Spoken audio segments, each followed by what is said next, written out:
So this is one of the first series of the training. We would want to enable our member states in a way that they can do proper and good proposals. So this is a regional training workshop. It's a more of introduction, and I want to welcome you again. And I would request that you can use the chat utility down here to indicate your name. Just do your name and your email address and probably the country. So your name, probably your area of expertise, and then your country. And I think we have all this. If you just give us your name, then we will link it to the registration form. So register, please, so that at the end of it, we'll know how many people actually participated. We have close to 85 people who registered to participate, but it's one thing to register and another thing to participate. So at the end of it, we'd want to know how many people actually participated. And again, we also have interpretation. If you are conversant with the French and you have challenges in English, please, we have interpretation that is ongoing. And I want to ask you if you feel like in changing, you can, there's a utility down under the Zoom platform where it's interpretation. You can scroll it up and choose to go to English or French if you wish to use any of the two languages. So thank you very much. And I want to welcome one of the representative of United Nations Framework Convention for Climate Change Focal Points, who is also the chair of a project steering committee, Dr. Anna Hamdallah. I don't know whether Anna is with us. If Anna is with us, please, can you make a remark? Welcome. So it looks like Dr. Anna is not yet with us. Anna is currently the chairperson from Sudan, and it looks like she's not with that yet. We understand there are a lot of challenges in Sudan currently on issues to do with internet. So probably we will get her joining us later.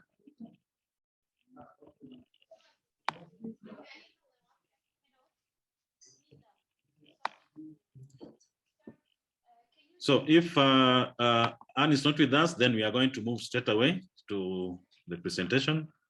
And I want to welcome,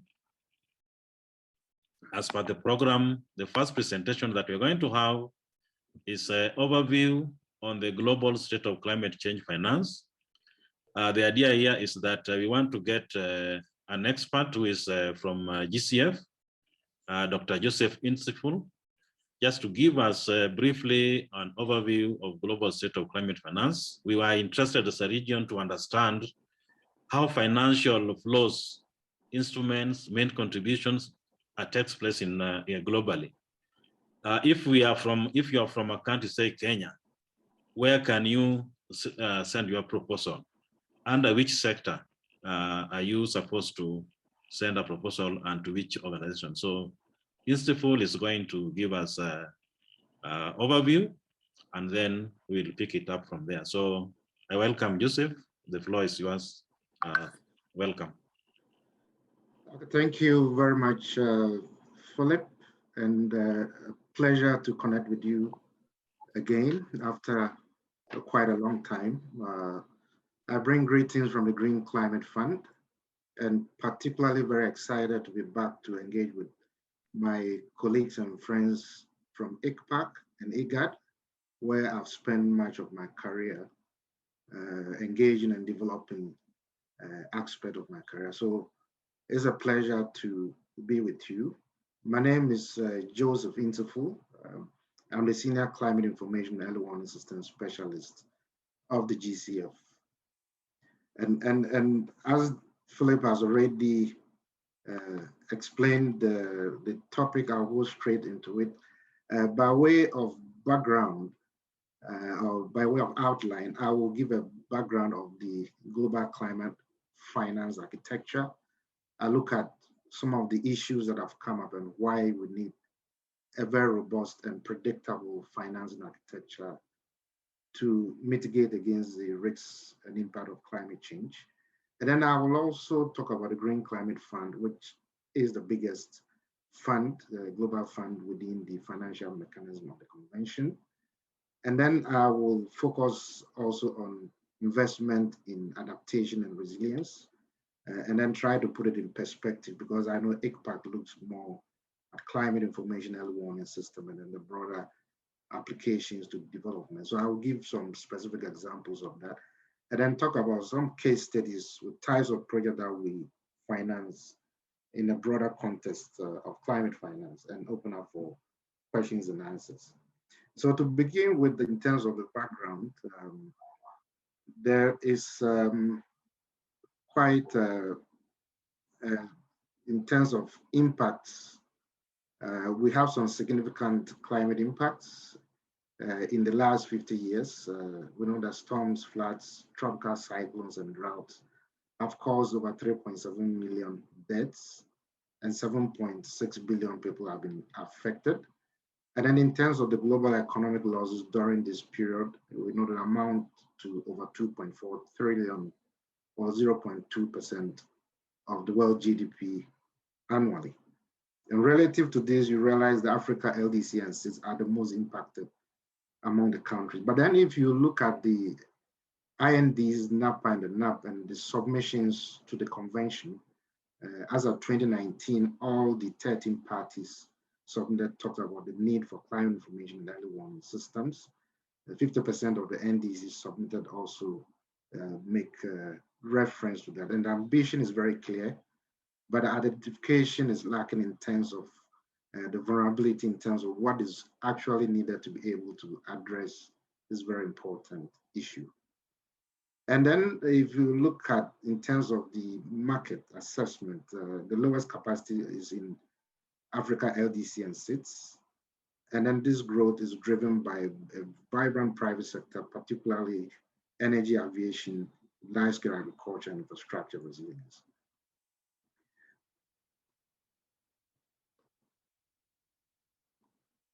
But then there are barriers. If you look at the main barriers to unlocking the potential of investment, we see that lack of enabling environment for institutional effectiveness. We also see that there's lack of coverage and scale for effective delivery in terms of the quantitative and qualitative enhancement of infrastructure, both hard and soft, and then non-coordinated interventions that limit the effectiveness of existing support to developing countries.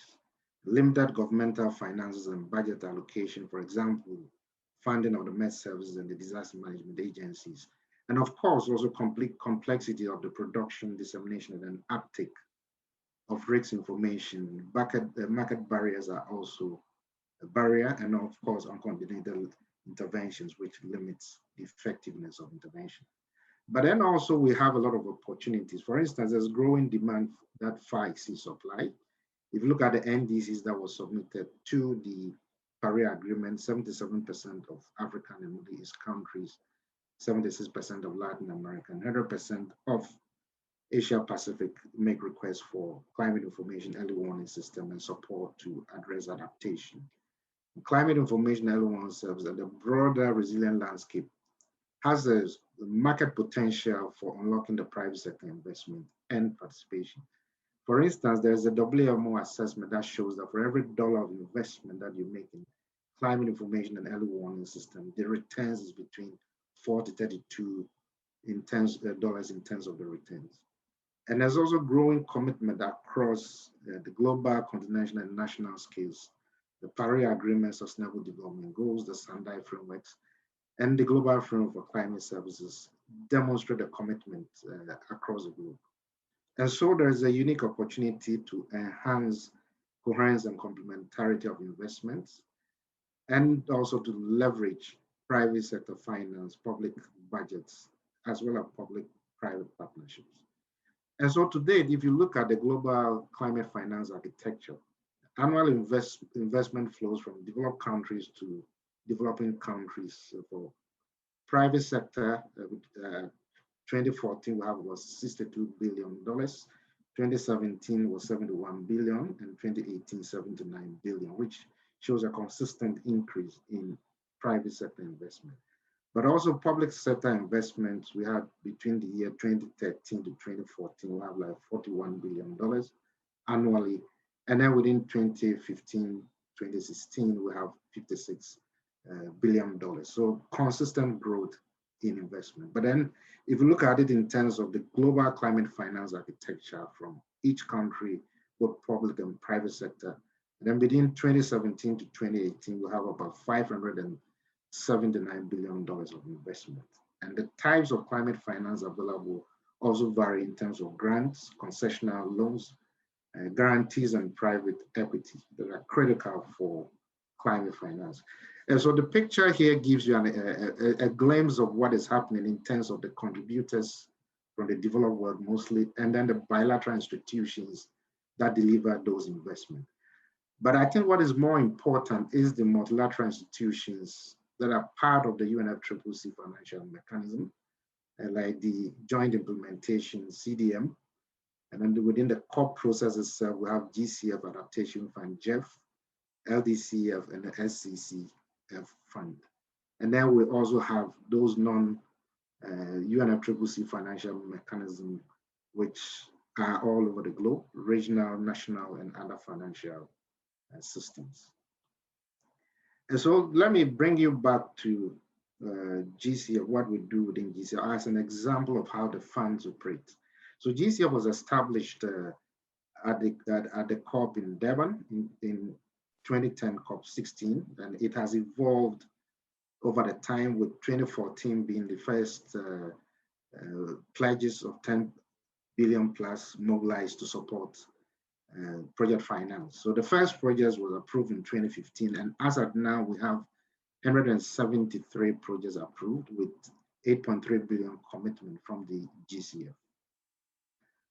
And in terms of impact, the investment, the projects, we have $8.3 billion in terms of project investment, and then readiness investment that helps countries to prepare to access GCF country. We have almost $300 million. So we have about 121 countries that have benefited from us in terms of projects, and 138 in terms of readiness support. So if you look at the global distribution, the total portfolio investment, including co-finance, is about $30.2 billion. And the mitigation impact is 1.8 gigatons of CO2 equivalent, while building the resilience of about 498 million people. So you look at the distribution, Asia Pacific has the biggest with 72 projects, Africa has 68 projects, and Latin America and the Caribbean has 40 projects. But within GCF, private sector is very critical. The private sector has four main areas of focus. So the five main areas of practice that maximize mobilization and impact. So we have the climate funds unit, we have the financial institution, project finance, climate markets, and then climate technology and innovation. So these five areas of practice enable us to really unlock private sector engagement, particularly looking at the areas of mitigation and then focus on Africa, LDC, and SID. So the five critical areas of intervention which will help unlock private sector investment in non-Annex 1 countries.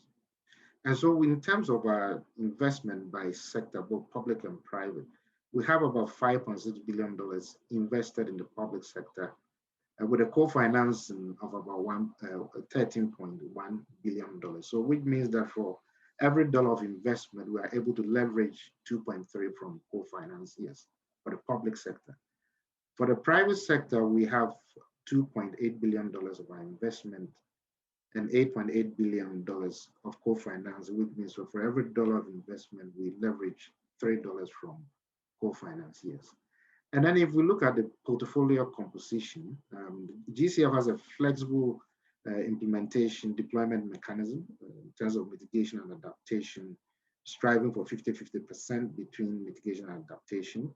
We have public sector, and then also financial instruments. So for thematic areas, grant equivalent terms, we have 48% of adaptation investment, while mitigation has 52%. But if you look at public and private sector, we have 67% of investment in the public sector, while 33% in the private sector. And then we look at instruments, so the loans, grants, equity, guarantees, and also we have results-based payments that we use. So the grant is the biggest, followed by the loan, and then equity, and then guarantees. And then the result-based payments, normally this focuses on the RED Plus mechanism. And so what do we look for when it comes to projects? We look for additionality of the Green Climate Fund. Why should GCF invest in a project? So the project should be able to crowd in additional finance on top of what GCF will provide. So from the example that I gave you, you see that for every dollar of investment that we make in the private sector, we get about $3 in return. So that is a catalytic aspect of GCF investment. So additionality will have to be there. It has to be country driven. It should be aligned with the NDCs. The country should have no objection to the project that we will fund. And of course, as a climate fund, we need a strong climate rationale. The climate science assessment will have to be solid. Scientific evidence will need to be very robust. And that is key for GCF investment. But then we also look at 6 investment criteria. So the impact potential, which looks at how many beneficiaries per dollar of investment that we make.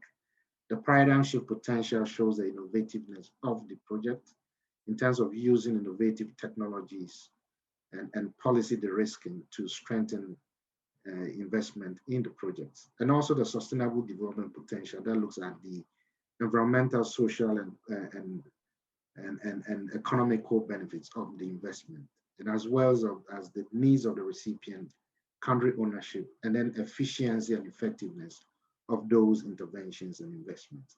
So we have 8 main areas of investment: energy, transport, building cities, industries, ecosystems, livelihood of people and communities. We have health, and just a minute.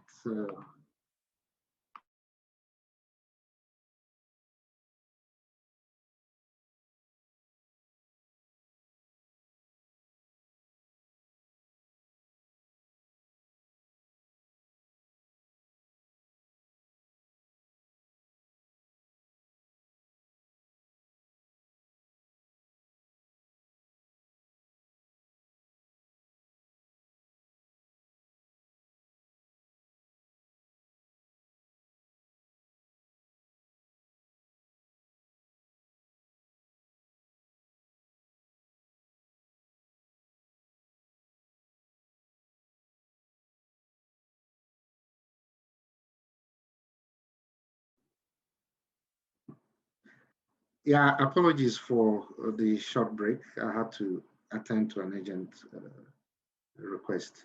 And so the approval process is well structured. The project approval process requires a country-driven approach.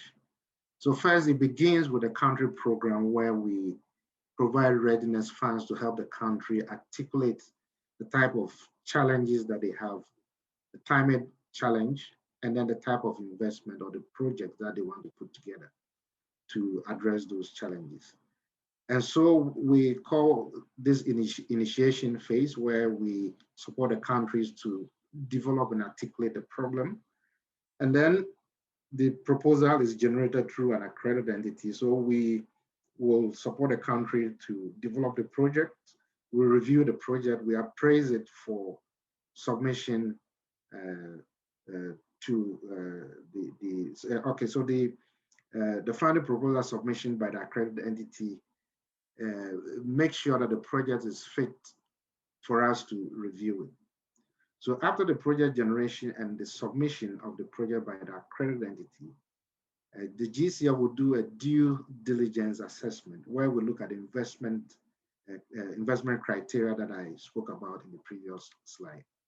We will review, we will look at the impact potential, we'll look at the paradigm shift, we'll look at the sustainable development potential, we'll look at the needs of the recipient, we'll look at the country ownership, and then efficiency and effectiveness of those investments and the interventions. And once we are done with that, it goes to an independent technical advisory panel that will also do an independent check before we submit it to the board for approval. So when the board approves it, then we put in place the legal instrument that enables implementation of the project. So these are the main sequence which a project goes through for approval, and then we clear it for implementation.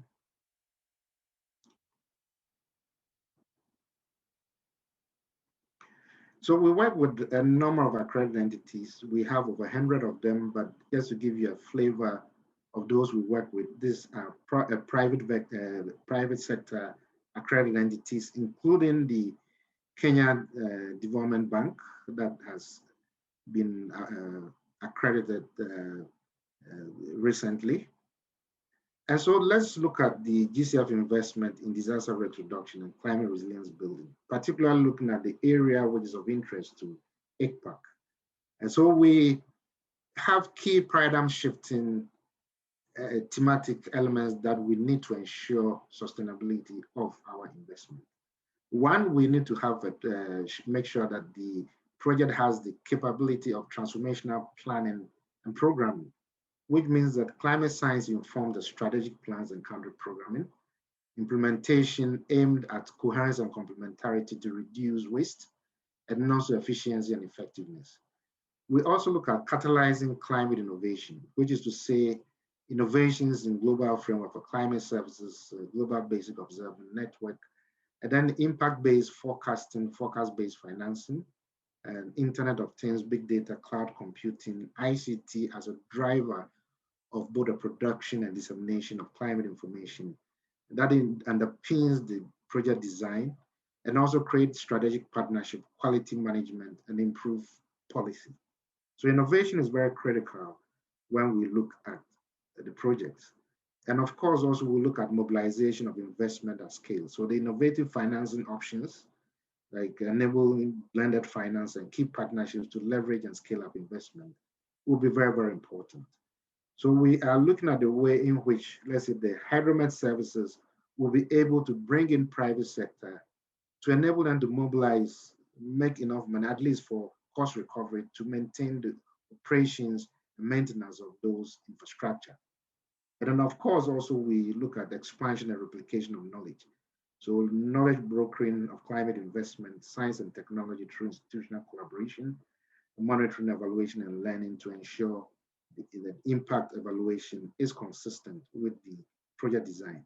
So the synergetic action between government and private sector could be enabled and facilitated by GCF. So that is the major role that we play in this context. And so a lot of opportunities then evolve in terms of the role of the government. So the government will not only be a consumer, but also a seller of services to businesses and other consumers. So we see the dual synergies for both the government and the GCF, or governmental institutions and regional institutions like ICPAC. So the government can provide important services to society to improve the cost effectiveness of its operations. So we are looking at relief related to relief, expenditure, disaster management, while maximizing the performance of its critical infrastructure. And GCF can provide those investment and infrastructure to a number of countries, creating a strong pipeline for climate mitigation and adaptation projects.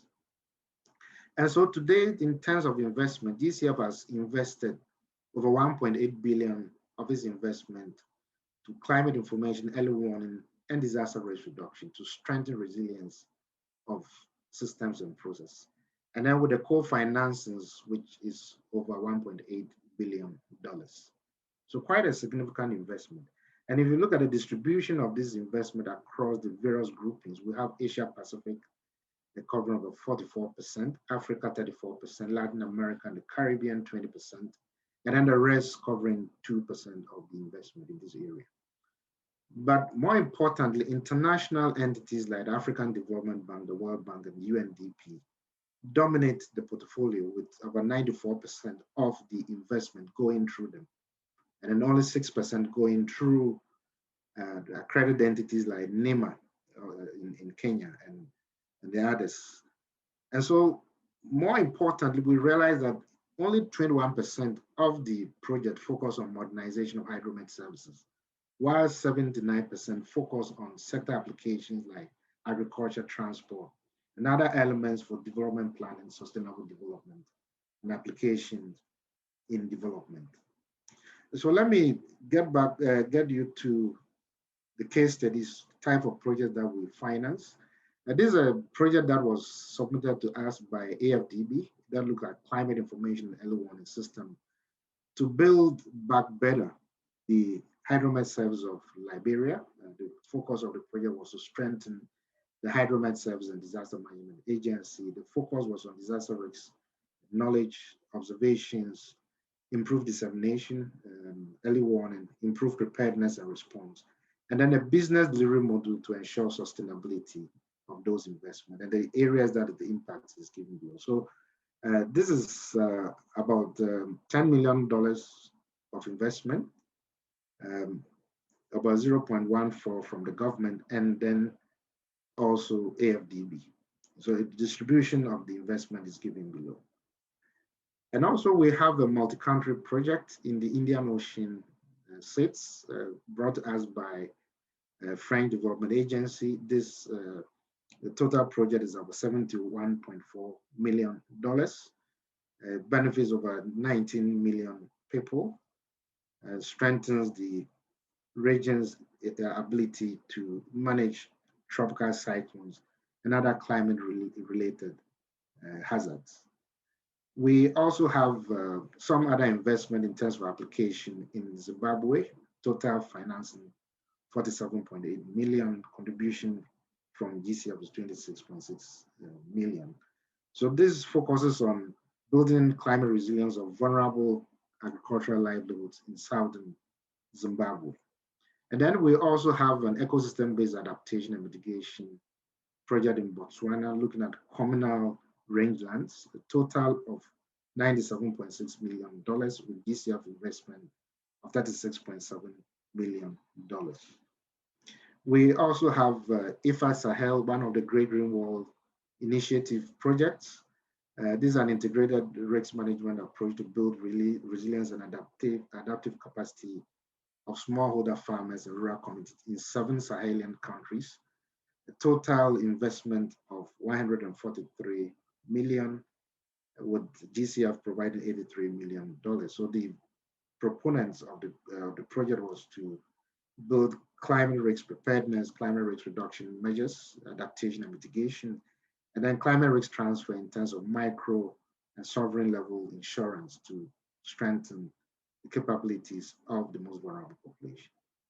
And then we also have a Trans-Boundary River Basin project, which is PIDAC, Niger Basin project brought to us by the African Development Bank. It covers 9 countries, highly indebted poor countries. The total investment is over $209 million, with GCF providing about $67.8 million. And also we have some other projects. This is mitigation, renewable energy, Climate Investor 1 from our private sector. We looked at solar, wind, and hydro with a total investment of GCF finance of $100 million. The financing instrument is equity investment. And then we also have other projects like the Philippines project that is building resilience of the community, impact-based forecasting, forecast-based financing, $10 million from GCF, and another $10 million from the government of the Philippines. The Philippines is prone to climate risk. They have about 19 tropical systems annually, which is critical to strengthen those capabilities for them to be able to manage this disaster that they face annually. We also have another project in the Pacific, 5-country project in the Pacific, GCF investment of $47.4 million. This is grants. And the focus is to build the resilience of the countries through capacity building, policy improvements, investment in climate and marine infrastructure and data management, and also community-based early warning, disaster risk management, as well as knowledge management. And then we also have this rural infrastructure project in the Timor-Leste. This was UNDP. Joseph, if you could wind up, your time is. Yeah, this is my last slide. Apologies. So this is another project that we have invested in the Timor-Leste. So investment in stabilizing rural infrastructure, roads, agriculture, water supply, floodplain defense, and agroforestry. So basically, this will be the end of my presentation. And thank you very much for your attention and patience.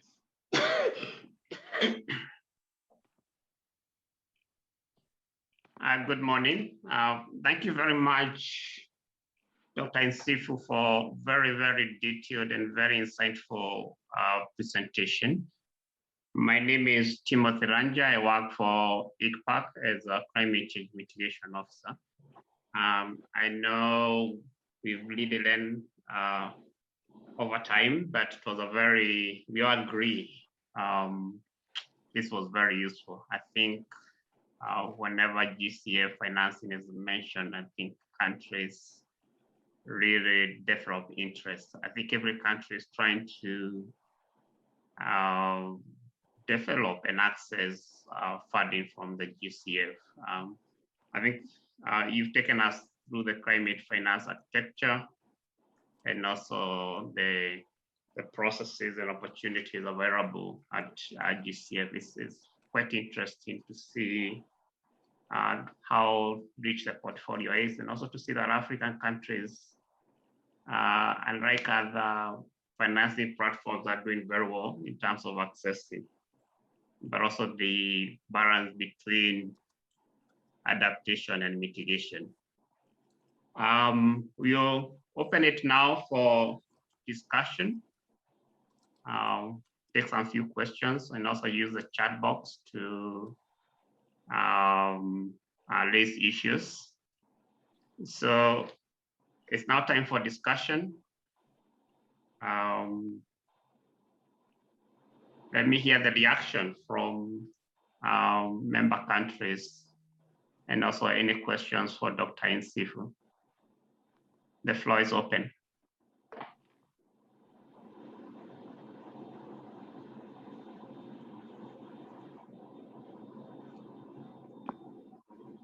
You can also use the chat box to raise any issue. Okay, thank you, moderator. Timothy, my hand is raised up. I just wanted to ask Dr. Nsifu a quick question. Yeah, there has been an outcry, Dr. Joseph, that the process of getting accredited with the Green Climate Fund is so tedious, time consuming, and there has been a cry that you can, the GCF should relax some of the processes or the approval processes for getting funding. I don't know if this has been truly a cry, and to your desk, is there anything that GCF is doing to help this process be a bit relaxed? Thank you. Thank you, Dr. Modi. Please proceed, Dr. Nsifu, and respond to Dr. Modi's question. Okay, thank you very much, Philip, for the question. I think quite the contrary. We have accredited over 100 accredited entities. You will agree with me that we need to do the due diligence.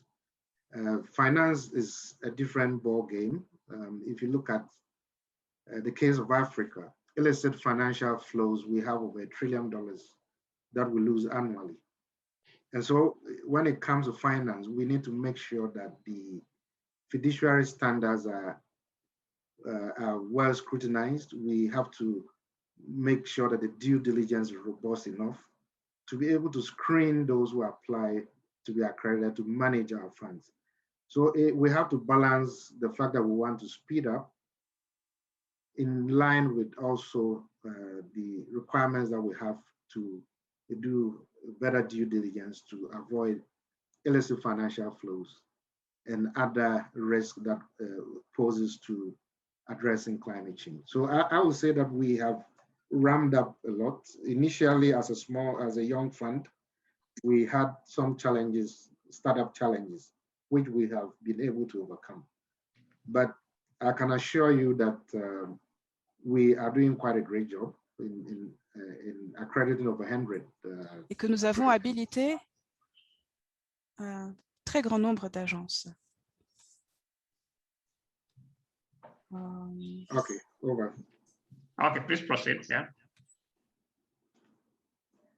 Yeah, so I think the accreditation process is quite straightforward.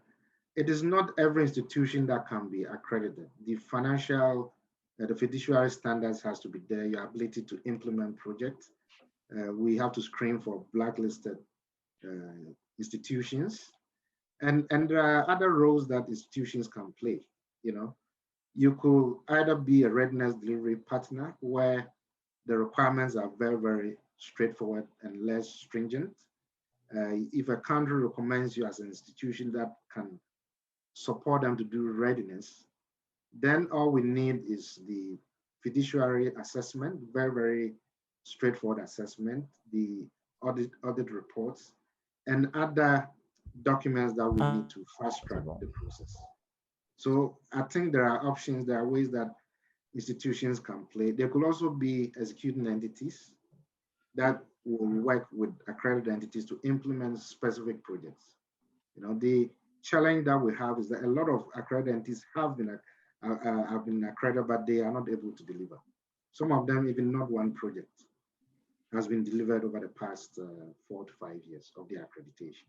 So we need to put all of this in perspective and see how best we can accredit institutions that can deliver on time and also the quality of the delivery. Thanks, over.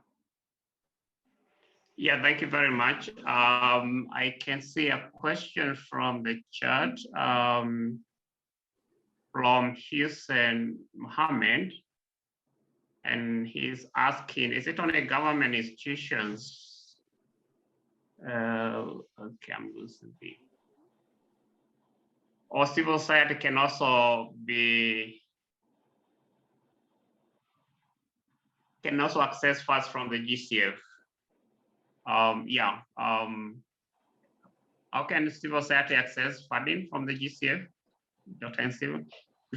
Yeah, so we work within the mechanism of the convention, and the convention recognizes governments, you know, as a channel through which the countries can be supported. So unless the country provides a no objection, we cannot accredit any, even not accredited entities. So your government will have to nominate you, and then we will pick it up from there. Once nominated, you need to meet our standards, which I have already described. So the most important thing is the government nominating you and having the qualification to be able to manage and implement projects. So those are the basic requirements. There are, non-governmental organizations could also be executing entities or readiness delivery partner, like I explained. So there are so many ways of looking at it, but for accredited entity, the financing is very large. So we have to make sure that the due diligence process and the country ownership elements drives our accreditation process.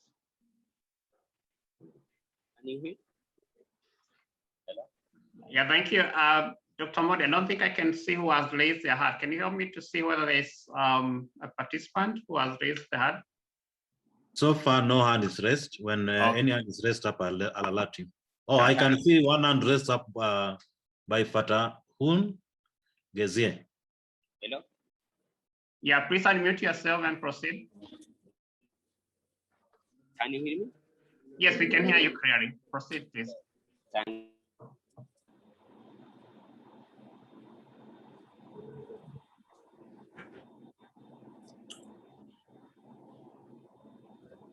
Hello? Hello? Hello? Yes, proceed. Hello, Timothy. We can hear You you. hear me? Yes, we can hear you. Yeah. Thank you very much. This is Fantan from Ethiopia. I would also thank Dr. Joseph for his insightful presentation from the GCF side. And I shared the Philip's question about the accreditation process, but beyond that,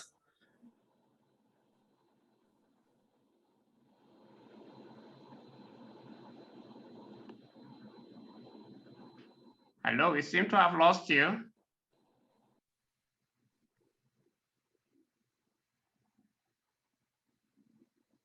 Okay, I don't think we're able to hear Mr. Fatun. Yeah, can you hear me? Yes, please. Thank you. And Thank make it you. very short. Yeah, I'm Mohammed from the Ethiopia, from the Commission, Environment and Forest. So thank you for the presentation, Dr. Joshi. I think I have some questions regarding the GCF, especially for the technical, enhancing the technical assistance, particularly for the preparation of the banking project regarding the adaptation, particularly with the resilience project. So I think how this should be, enhanced in terms of technical assistance, particularly for the banking project. And the other is issue related with the clear guidance on the issues related with how parties or how the government projects are applied for the GCA.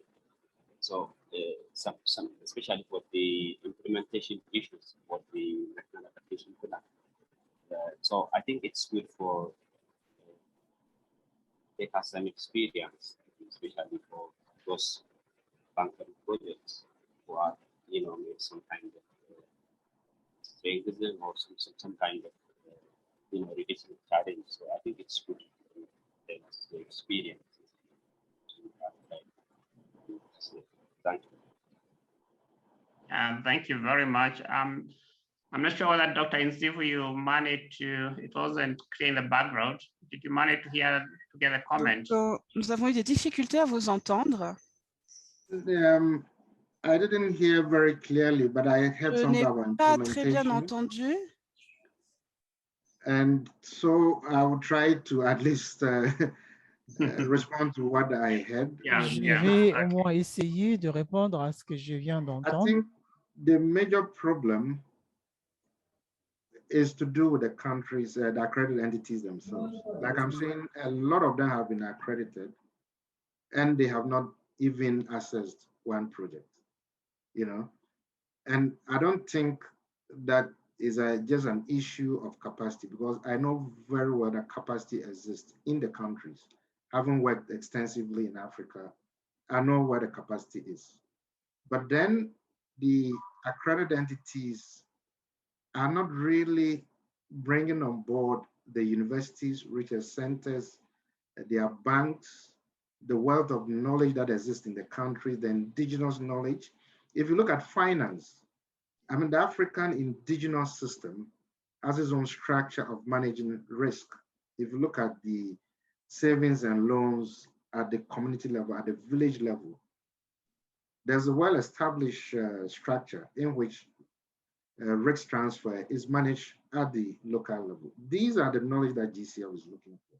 How do we strengthen the grassroots knowledge, bring in the best in the countries to develop and implement projects, So these are the main challenges, but they, for some reason, are not able to bring together everybody, all the good brains that they have in the countries, to be able to design and implement projects. I've seen a lot of experience. I've had a lot of experience with direct access entities in particular. I give an example from the Philippines, the Land Bank. They come in, they have a lot of passion to get a project done. They want to learn, they want to know, they engage, they really come committed. And after a period of 6 months, you're able to shape them up, get a project, get it through the board. Within 6 months, they have a project, you know. And I can give you a number of examples. Namibia is another very good example. They organize themselves, they bring in the best. Within 6 months, they are able to develop, design a project, get it approved by the GCF. Yeah.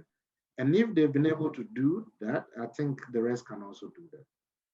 So the problem is both demand and supply. GCF has done its best, but also the demand, the country should be able to bring in the best, to look at the projects that are transformational, and then we can support them to design, implement, and then we get the best result out of it. So that will be my call to you.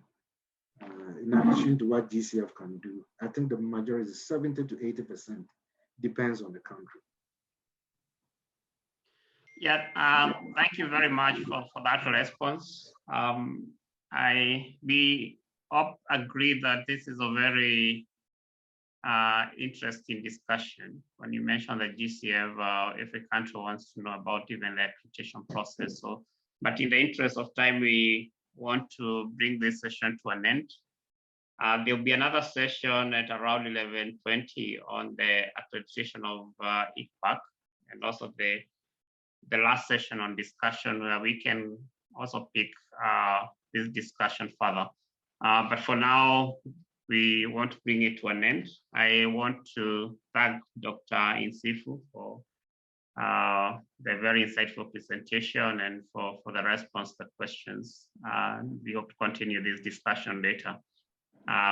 We hope you'll still be with us. We know there's a time difference, but we hope you can stick with us all the way to the end. Thank you very much. Yeah, just a quick one that I have another engagement, so I may not be able to do, but I've shared my presentation with Philip. Sure, yeah. And so I will appreciate if they share with them. My email, I will try to leave it in the chat. Yes. So you could send me an email if you need any clarification, any support. I'll be there to help you design projects, get it through the system. I'll be happy to support you to do that. Sure. Thank you very much. And I'm sure participants will be contacting you through email. So this marks the end of the first presentation. I now hand over to Dr. Sabiti to take us to the next presentation. Thank you very much. Good morning, ladies and gentlemen.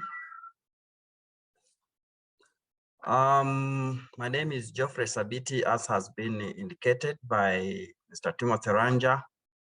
I wish also to pass my regards to Dr. Joseph Insifu, and thank you for the support you have extended to this group and also to Africa and IGAD and also member countries. In the next session, we are going to hear from member countries in terms of their readiness and what the circumstances are with regard to key issues related to addressing climate change, adaptation, mitigation, resilience, so on. So we have requested countries to present to us on a number of issues. And in the interest of time, we want to, I think, start with the Kenya. And I want to invite the presenter for Kenya to briefly take us through what the country is doing, how they are engaging in terms of finance mobilization, policies, and also other activities related to climate change. Kenya, please take the floor. Thank you. Good morning, colleagues. We can hear you very well. Thank you very much. Thank you very much, Sabiti. Now, how can I share my screen? Yeah, I think they can give you the privilege to share screen. Please, Dr. Mondi. Oh, great. I can do it.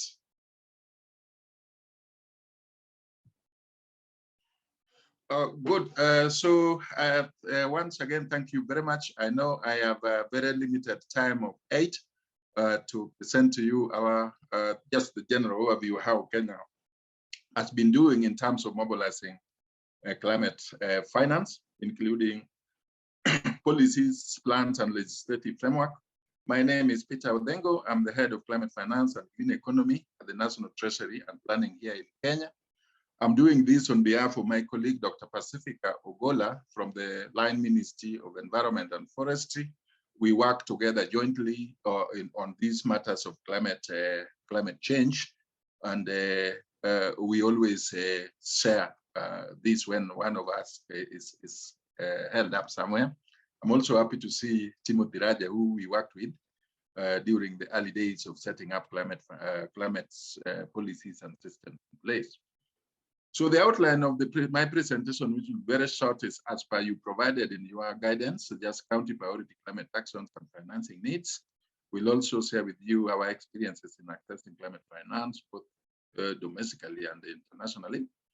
The same with the accredited entity and also direct access. I call them direct access and indirect access. And then list of investment plans and also a few recommendations here and there.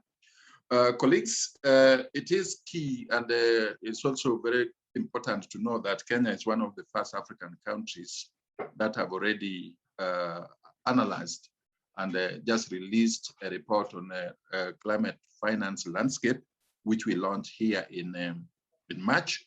The report has a very, very good overview of what Kenya has done over the last 5 or 10 years since we started this journey of mobilizing climate finance. But we also find out that Kenya has been also working working along in mainstreaming climate change into our plans, projects, programs, and also within the policies and also legislative framework. This dates back to 2009 when we did our first climate, the economics of climate change, where it became very clear that we are losing between 2 to 3% annually on climate change related, and in 2 to 3% of our GDP. And that is huge amount of resources in our budget. But as requested, Kenya's priority action is adaptation. Adaptation is our number one because we are highly vulnerable country in terms of climate change, and we are among the most 20 vulnerable countries in the world.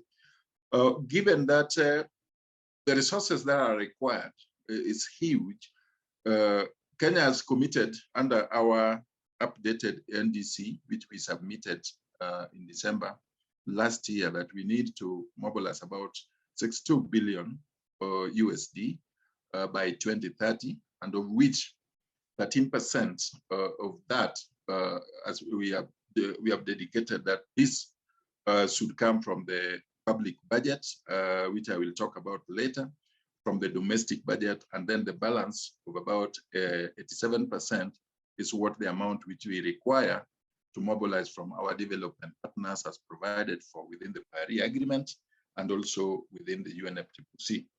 So this, in the NDC, approximately 71% of the investment needed, and also as contained in our report, will target adaptation actions. This is in line with our green adaptation, which is about 44 billion up to 2030, while about 29% of the fund will go to mitigation. This is well informed by our analysis, which is indicating that currently more than 70%, to be precise, about 72% of Kenyan climate finance are flowing into the mitigation, particularly the renewable energy, yet adaptation is getting less than only 29%. So there is need to do more in this area.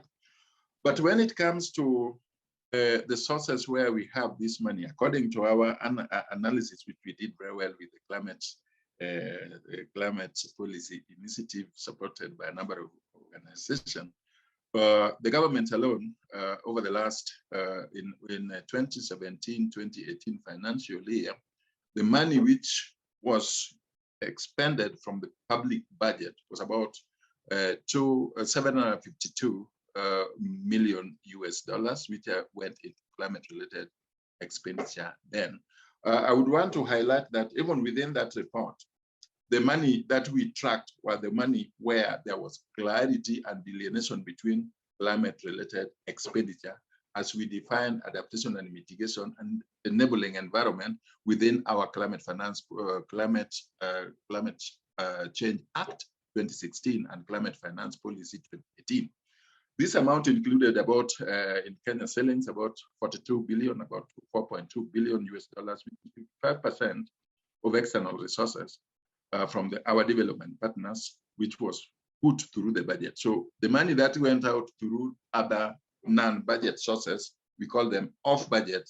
The one went to the NGOs, the one went to other private sector, were not accounted during this. But what we could track is about 55%. Well, about 3.4 billion US dollars, which is 44%, was from the domestic sources. Less than 6% of the climate finance, which was flowing, came from the international public and private sources. So it means that although Kenya is one of the developing countries and addressing climate change is premised upon availability of climate finance, this study on 2017-2018 clearly indicates that developing countries are still bearing the financial burden of financing adaptation and particularly mitigation measures. So in this case, if we go with our updated national determined contribution, we therefore require that the international partner will have to sustain at least 87% of the cost by 2030. That is 87% of 62 billion need to come from our development partner. But as you've just seen, that we are still less than 60%, about 55%. So it means that a lot need to be done there. So the development partner in particular provided less than 1/3 of all the financial which was expended there. And about 79% of international public finance was delivered through debt. The reason why I put it debt, now there is emerging issues that all along we have been struggling with the international community, that climate finance should not include debt because debt is a borrowed money that the people will pay. Now, if the citizen, the local people will pay that. So the question here is it theirs? Is that debt was given for climate change or it was borrowed to respond to, and the debt is always being paid back? So that is a challenge that IGAD and other international community need to look at when we are talking about climate finance in terms of real time and absolute. While we are having a number of, because also here in Kenya, the National Treasury and Planning is also the GCF NDA and this National Designated Authority. There have been a number of challenges between the direct and indirect access. The indirect access are those entities that are also have been accredited to support the mobilization of resources from especially the GCF, but they either do not have local offices or they only have the branches here. So as a result of that, you find a number of cases where the indirect access always initiate projects without consultation with the NDAs or with the beneficiaries of the project. That is a challenge, and it is against the GCF principles of the county ownership. The county, according to the GCF policies and regulations, most of the GCF projects need to be driven by the county, and that is why the NDA is supposed to coordinate, facilitate, convene stakeholders. That is a little bit not being achieved by indirect access, but the direct access, which are also very few, for example, in Africa, is easy, there are consultation and the bid. So it means that we need to have more support or more project development from the direct access entities as opposed to the indirect access, indirect entities. But the challenge is that for you to mobilize climate finance, there is always need for upfront investment to develop a bankable project proposal. Most of the direct access entities, what we have in county, do not have resources which can now be deployed upfront before getting the money. While the direct access has got those resources that they can put in place. But the challenge again is that the indirect access always come up with concept note, but they still want to dip it into the project preparatory facility which is dedicated for the direct access because the capacities were low. So there is a challenge there, and I think we will definitely, or as a countries, party countries, will work with IGAD to do. Now, let me just list a number of investment plans that we have. Kenya is known for a number of policies and legislative framework. We have our Vision 2030, the Big Four agenda, medium-term expenditure framework, medium-term plans, county integrated development plans, national climate change action plans, because they are 5-year plans. And then also we have our own green economy strategy and implementation plan. We have post-COVID-19 recovery strategy, which is building back better, greener and resilient. And within the post-COVID-19, we have a very huge resource mobilization is dedicated for climate finance or sustainable finance, which is very critical. But in terms of policies, we have the national climate finance policy of 2018. We have the climate change framework policy of 2016. We have the public finance management of 2012. We have the Climate Change Act 2016. We have the County Climate Change Acts. Today, as we are talking, there are about 30 counties that have already developed their Climate Change Acts, and also more than 30 counties that have developed their climate change, which are still developed. 7 counties have developed their climate change action plan as we are sitting now, because Kenya has got 2 levels of government. We also have Environment and Management Coordination Act, EMCA, which is the mother environment law. We have Water Act, we have Forestry Act, we have currently we are developing a green fiscal incentive policy, because as you are aware that more significant resources are supposed to come from the private sector. But the private sector requires that the government provides an enabling environment, which is long-term targeted, so that they can be able to finance climate change actions and shift them towards mitigation, because currently less than 1% goes to mitigation. Just to give highlights, because the time is not, and the recommendations, what we should do, there is an urgent need for IGAD to enhance engagement with both national parties and also international communities or investors to scale up their investment, particularly in the adaptation sector. That adaptation sector, although the government, the public resources are supposed to catalyze action where there is no action, but there is now need the private sector to come in and now invest in adaptation measures that the government, the public resources have already been. And this requires more innovative financial models, which should be available at national and regional levels. So this requires to be developed. In terms of adaptation, which is Kenyan priority, where, as you showed earlier, we are not doing well in terms of resources, there is need for increased funding for such measures, for sectors within the adaptation, particularly in water, disaster risk management, and forestry sectors, which have been prioritized as such. And there are much more, even soil carbon maintenance, also pest payment for ecosystem services are also key areas which are need to be directed.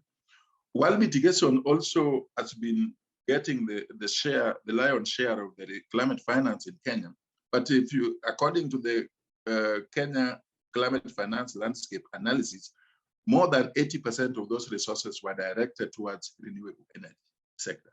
But you know, energy also has got a number of barriers. There is also the lower parts of the energy, the pyramid, which also needs support. And hence there is need to scale up investment in most key energy sector, for example, transport, as people are transiting to electric mobility. Forest sector is very key, as I mentioned at the end. Then, as I talked about our working on the green fiscal policy for bringing in the private sector, there is need for enhancements of provision of targeted and time-bound incentive for the private sector to assure them that, yes, if they invest their money in these key areas, then they definitely are going to close the investment gap in those areas such as transport, water, forestry, land use, waste management, among others. And also there is also need to have more availability of innovative blended finance, adapting public-private partnership to mobilize investment into key areas which are underfinanced, as I've already given above. So in just a nutshell, and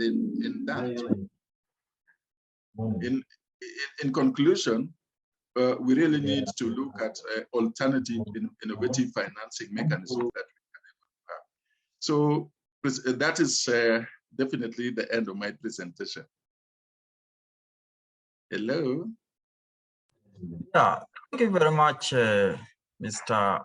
Odengo, for that very elaborate presentation on Kenya action regarding climate change and resource mobilization. I think it was very clear. We understand that you might want to leave us shortly.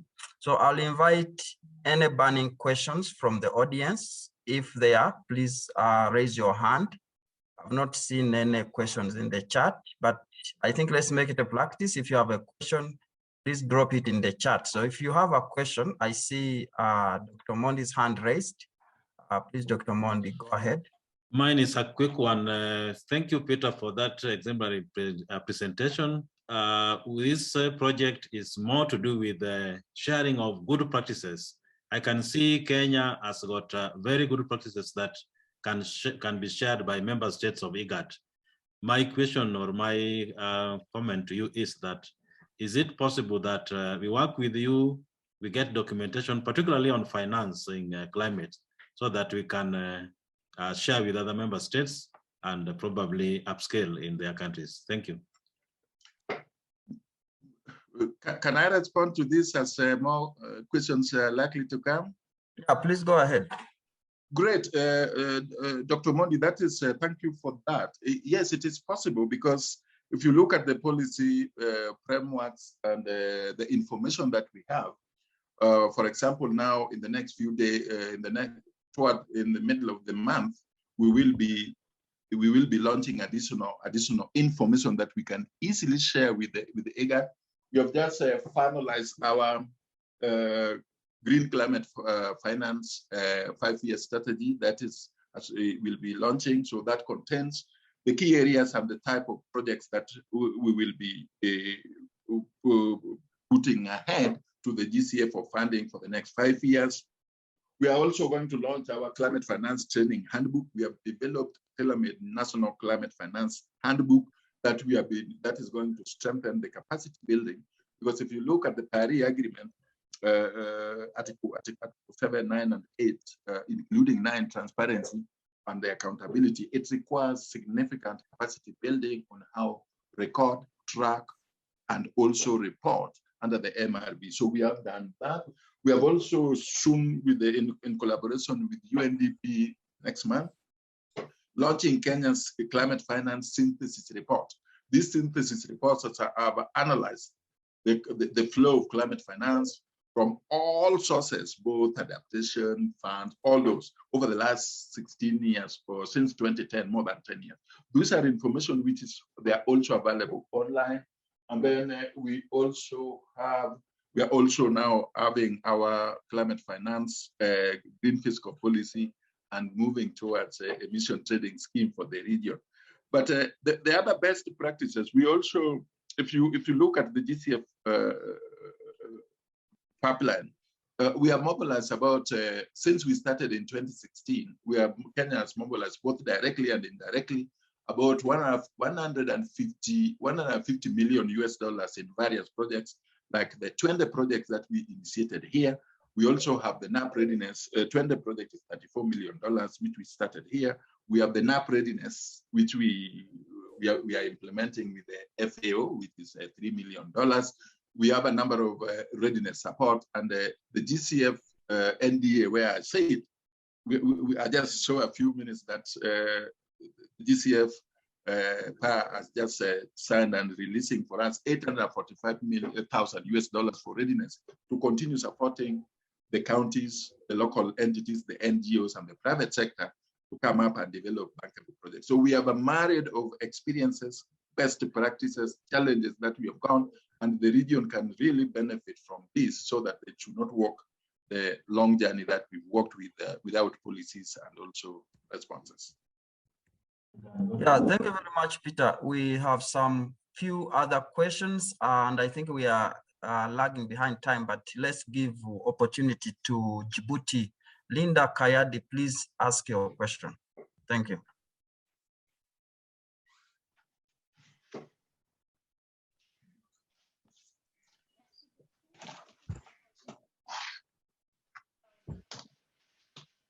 I hope, Linda, you are able to unmute, and kindly you might put your question in English, and then it will be translated so that it can be answered appropriately.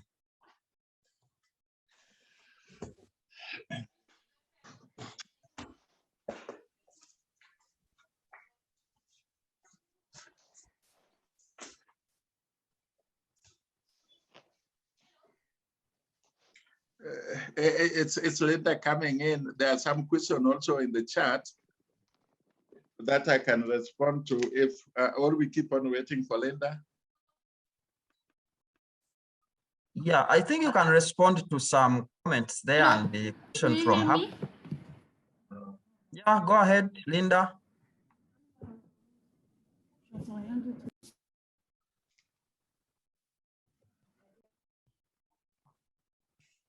Hello? Linda from Djibouti, we can hear you. Hello. Please go ahead. Yes. Yes, Geoffrey. Sorry, I had some problem here. So my question is about the national budget. You say 30%. Oh, you don't hear me? I hear you. I can hear you loud and clear, Linda. Oh, perfect. Thank you, Peter. So thank you for your presentation. I know that Kenya is really advanced in mainstreaming climate issues. So my question is about national budget. You say 30%. Can you just say a few words about the composition of the national budget? Like, it's from where, how was the process? Because in Djibouti, we are really dependent of international fund for the implementation of climate action. So if you can say a few words about it. Thank you. Great. Let me respond to Linda first, and then I will also respond to some of the questions in the chat quickly. Linda, the national budget, as I said, that if you saw what, according to our analysis and climate budget tagging, which we did in 2015, generally in 2015, more than 70% of the climate finance, which was being financing a number of activities in Kenya, was from the public, the national budget. And by 2017, we have reduced the public budget on financing climate action to about 60%, 65%, and it is going down because of the policies and legislative framework, and also increased climate finance mobilization, given that the institutional frameworks have been put in place. What were the process? The process have been very, very interesting. In 2013, the government of Kenya established a climate change unit and also a climate finance unit in the National Treasury. That National Treasury is equivalent of your Ministry of Finance in Djibouti, as a part of mobilizing alternative sources of finance to support the public budget, which was dwindling there. So as a result of that, the establishment of that institution within the ministry that is allocating resources from public and also from the development partners, that made it possible to increase the government budgeting in real terms, as opposed to the ones which was coming from outside. How did we do it? For you to access or increase access of government resources, public funding, you must start by establishing, by developing a policy. That is why I said that from 2014 to by 2016, 2018, we had the National Climate Finance Policy, which was now guiding on how the government should be financing the climate change. That policy provided, together within the Climate Change Act, which was developed and acted by the Ministry of Forestry and the Ministry of Environment and Forestry, provided for the provision of establishing climate change fund, dedicated climate change fund. As a result of that dedicated climate change fund, now that fund now was supposed to delineate significant resources which will now be financing, adaptation, mitigation, and enabling environment, that is capacity building, technology transfer, etc. Now, that fund we already developed up to a regulation, but as a result of the changing environment, now Kenya is establishing a fund, a program called Financing Locally Led Climate Action, FLOCA. That FLOCA is a $1 billion fund for the next 5 years. And as a result of that, we have already in a tail end of getting almost committed 251 million US dollars, which will now flow into those funds. And then those funds are now devolved to the counties so that we are financing locally led. So that is the process on how we have worked in and also have managed to influence the macroeconomic modeling and also the analytics that when we are doing our annual budgets, then there is always a green component and a green segment. And this financial year, we got about $10 million from the public sources to get into the budget. There is also a question, which institutions have we nominated? Kenya, we have done a little bit better in terms of accredited entity. Just last year, end of last year, our commercial bank, Kenya Commercial Bank, which is also regional based, was accredited by the GCF to tap into the private sector up to 250 million US dollars. I think this is one of the biggest institutions in the sub-Saharan Africa that can access that kind of money. We also have National Environment Management Authority, which is accredited under macro category, can access up to 10 million. We have Akumen, which is a regional NGO, which we accredited in 2015. Akumen has accessed 3 DCF funding. We have a Kawisafi Fund, it's a regional fund, $110 million. We have Agricultural Fund, $58 million. Then we have Post-COVID Renewable Energy, $60 million. Then there are also a number of other organizations in the pipeline. We have an NGO called Earthview, which is still processing their accreditation. We have a geothermal development company because they're a specialized company. We nominated them to be accredited to support the region in geothermal. They are here. We are discussing their advancing of their accreditation. We have also Africa Center for Technology Studies based here in Nairobi, which we have already nominated. They are advancing their nomination. We have also having the second bank, the cooperative bank, which is supporting farmers into these sources. So those are pipelines, and we are still getting more to see how we can easily coordinate and get more direct accredited access so that we can, Kenya can keep on providing resources, accessing resources from the DCF and other development partners. There was a question on how do we do coordination. Kenya has got a very well established coordination mechanism for climate change affairs, which is on the terms of policy and technical. We have a joint interministerial technical committee, which is coordinated by our technical line Ministry of Environment and Forestry. But under that, we also have a interagency interministerial technical committee, which is coordinating climate finance. Now, the National Climate Finance Coordination Team is linked with the county's coordinate climate change units, because the Kenya Climate Change Act requires that all the 47 sub-counties, sub-nationals or counties establish climate change units, and also at the national level. So these units coordinate all climate action in each county, but within the counties, we also have regional blocks, which are also coordinating counties which have got the same climatic within the landscape. But we also have Council of Governors, which is also charged with the responsibility of coordinating all county affairs. So coordination mechanisms are very, very easily done through this institutional framework, which are provided for within the policies and also within the law. Yeah. Now, the key, there is another question talking about food and security. As I was mentioning, the food and the nutrition within the projects that which have been funded and which is still in the pipeline, energy, water, nexus. Those projects which are within the DCF are targeting the food security and linking the food security with the water as a productive sector. So although it might not be the next presentation, share screen, the next presentation. So that great. Yeah, thank you very much. That is a wealth of information. you are providing to this forum, you are providing to the region.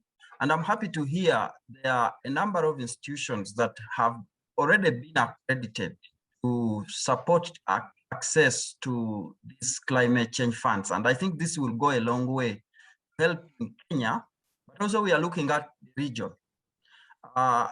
I think we want you to leave behind your email address. There are people who have lots of other questions.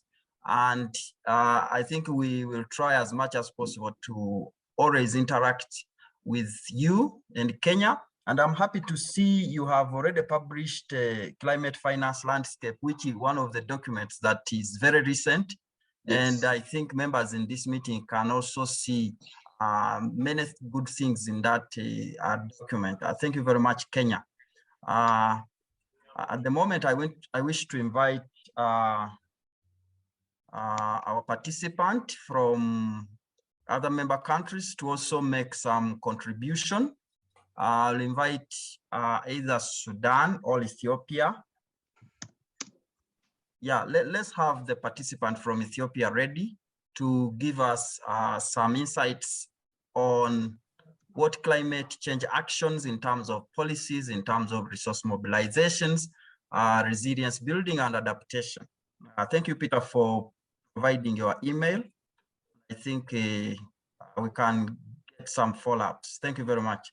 So Dr. Monde, are you sharing the presentation or the participant will share from their end?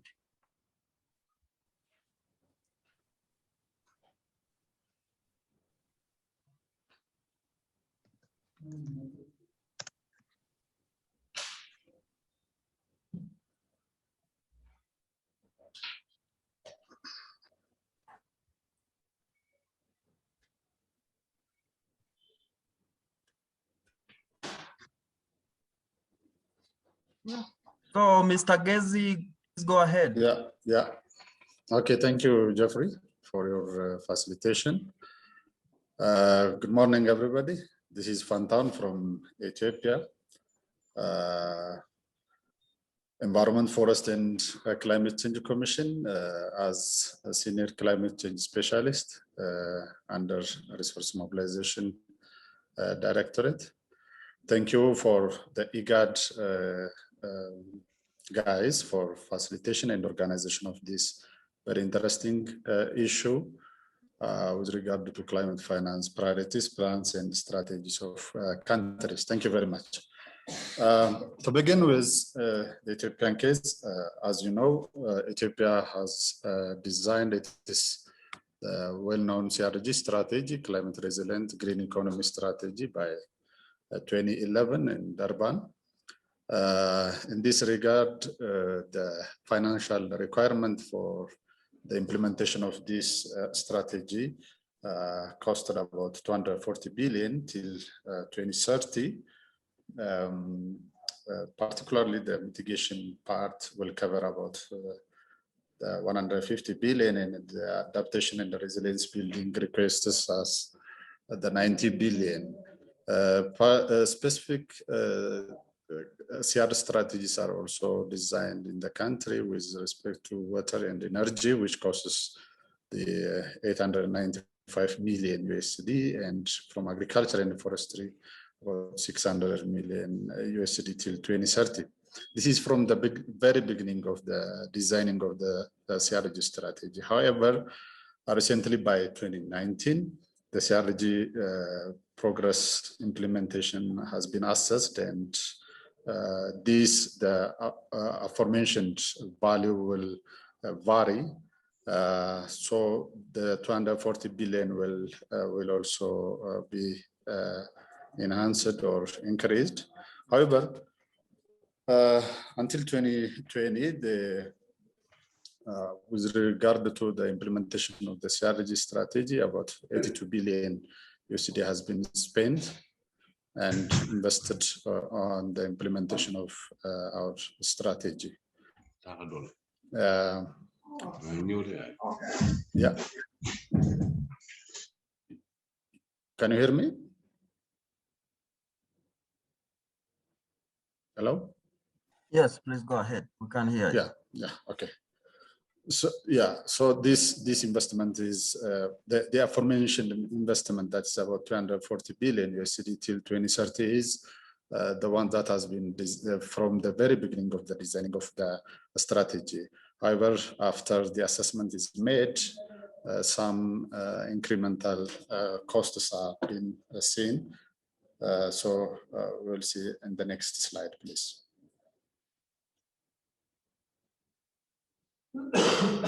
Yeah. The required finance, as I've said earlier, for after the assessment is made for the 2021 to 2030, the costs, the financial costs that are estimated to implement our CRG strategy is about 214 billion USD. Of this, the adaptation cost is the one indicated there, about 8 billion, 8.5 or 8.6 billion USD, while the mitigation initiative requires about 205 or 206, about that billion USD. In general, the 214.5 billion USD is required for the implementation of our strategy from 2021 to 2030. Of this total amount, that is 214.5 billion USD, the Ethiopian government is committed to finance approximately 20% of that amount through unconditional way, while we are seeking our development partners, be it multilateral or bilateral organizations, to provide support for about 80% through conditional ways. So this is the requirement for the coming about 10 years of investment, both the adaptation as well as mitigation issues. Next slide, please.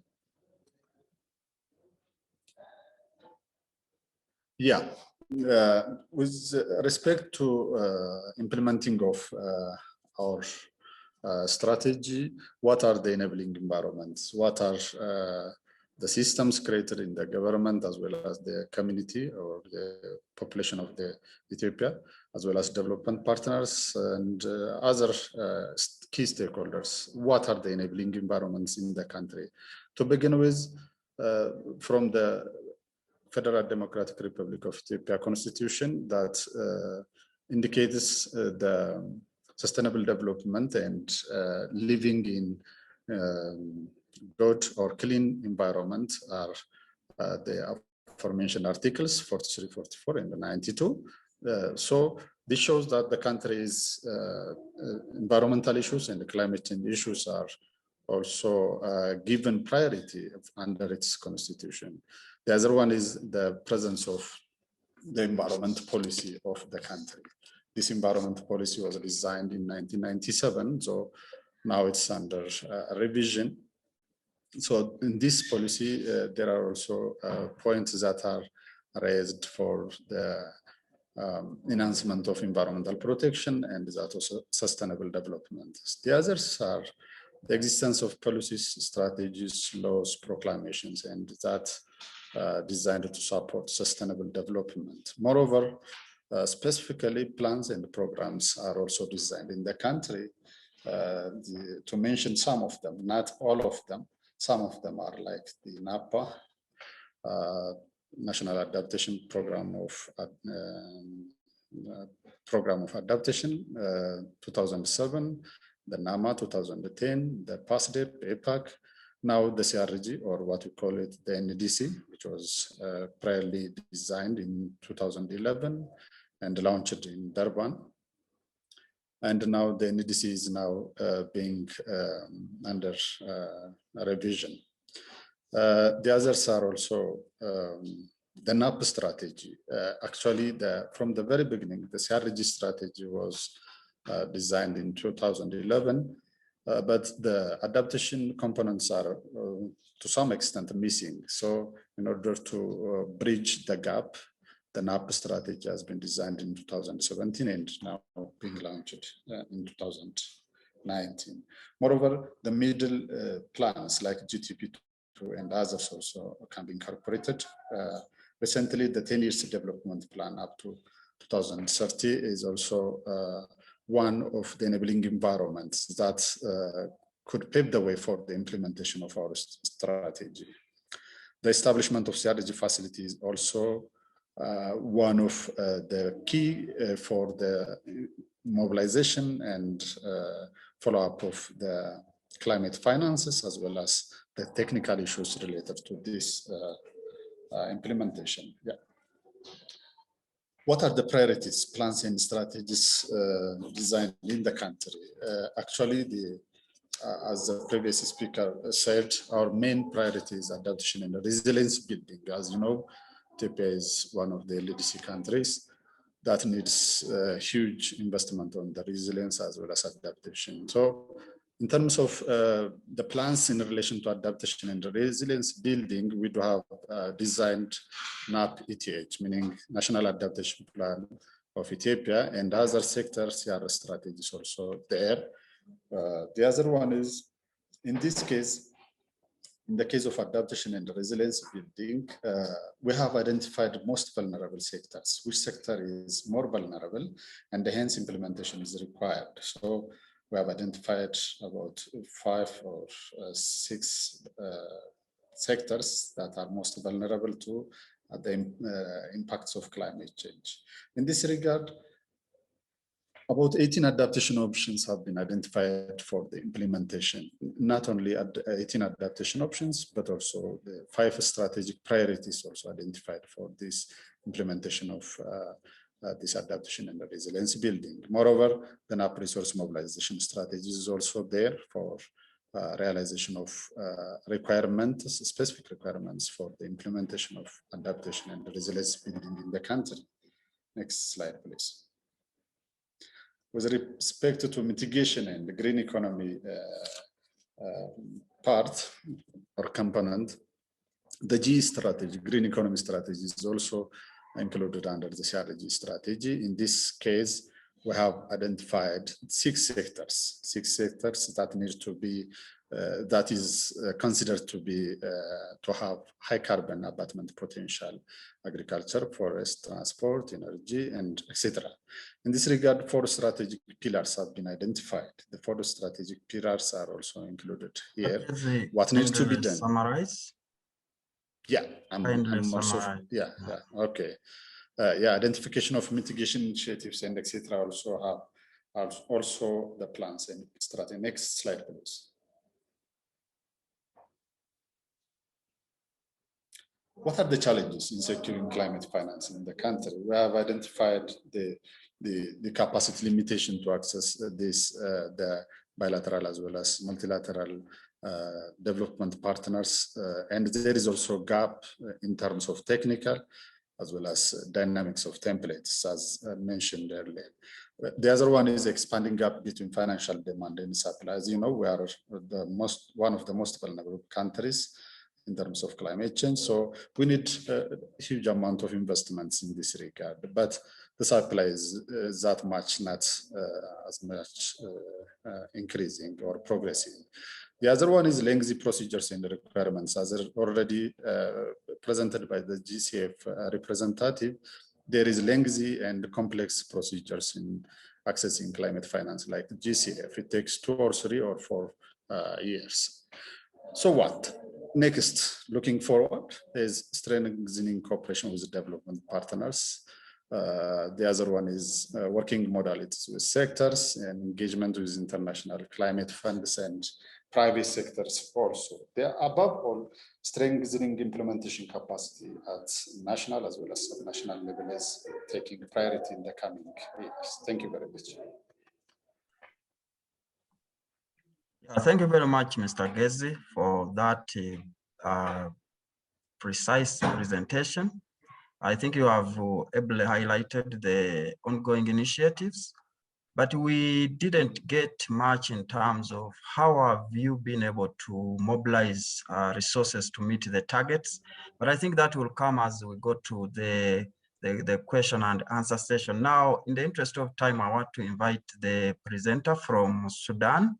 And I acknowledge that we are headed into our break, so we'll give Mr. Ali 7 minutes to take us through the climate finance priorities and plans for Sudan. And then thereafter, we'll have a very short discussion on the presentation from the two countries. Welcome, Mr. Ali.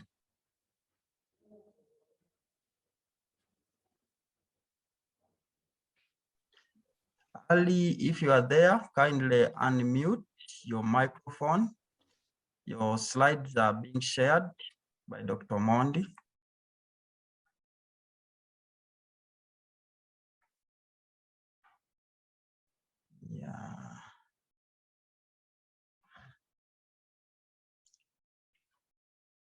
Yeah, Ali is there. Yes, but it seems not to have a microphone. Mr. Ali doesn't seem to have his microphone. I can see some upward arrow. Either he's trying to share screen, but Mr. Ali, do not share screen.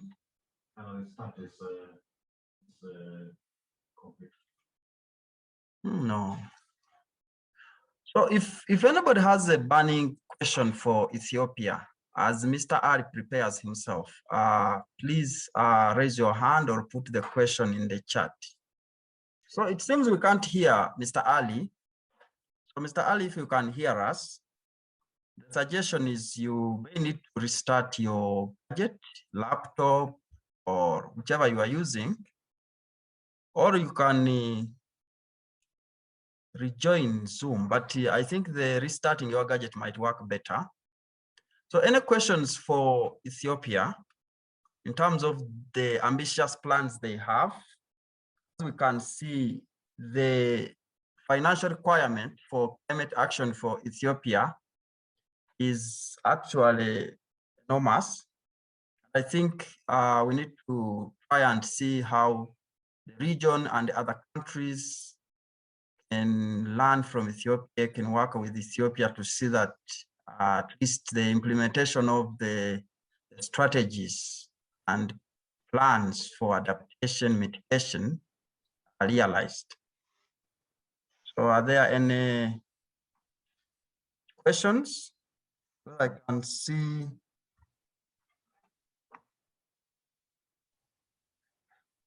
Michael Kumu, do you want to make your contribution verbally if you want?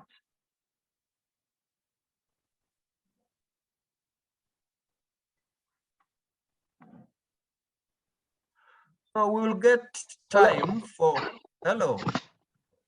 Yes, thank you very much. And thank you very much, Ethiopia, for that very, very good presentation. And I just something caught my eye that in your allocation, you have put 8.5 billion for adaptation out of a total of 214 billion, which quick, simple calculation gives me around about 3 to 4% to be allocated to adaptation as opposed to mitigation.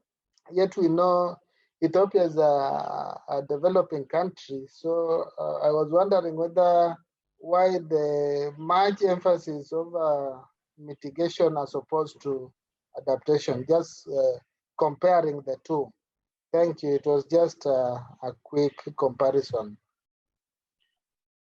Yeah, thank you very much, Mr. Kumo. I think we have the Sudan presenter ready. I think Ethiopia will answer that question later. Let's try to see if we can bring in the Sudan presenter so that we can save some time. Mr. Ali, please open your microphone. And I don't know whether you are still sharing your screen. Can you unmute Mr. Gezi and respond to the question from Mr. Kumu? Okay, let me, you hear me, Geoffrey? Yes, please go ahead. Yeah, good question from my colleague. From 2021 to 2030, the adaptation and mitigation amounts that are required for implementation of our CRG strategies. Right, you are. The mitigation component is by far larger than that of adaptation. But as I've tried to say, that the largest or the lion's share of this support is from conditional, that is support from international partners.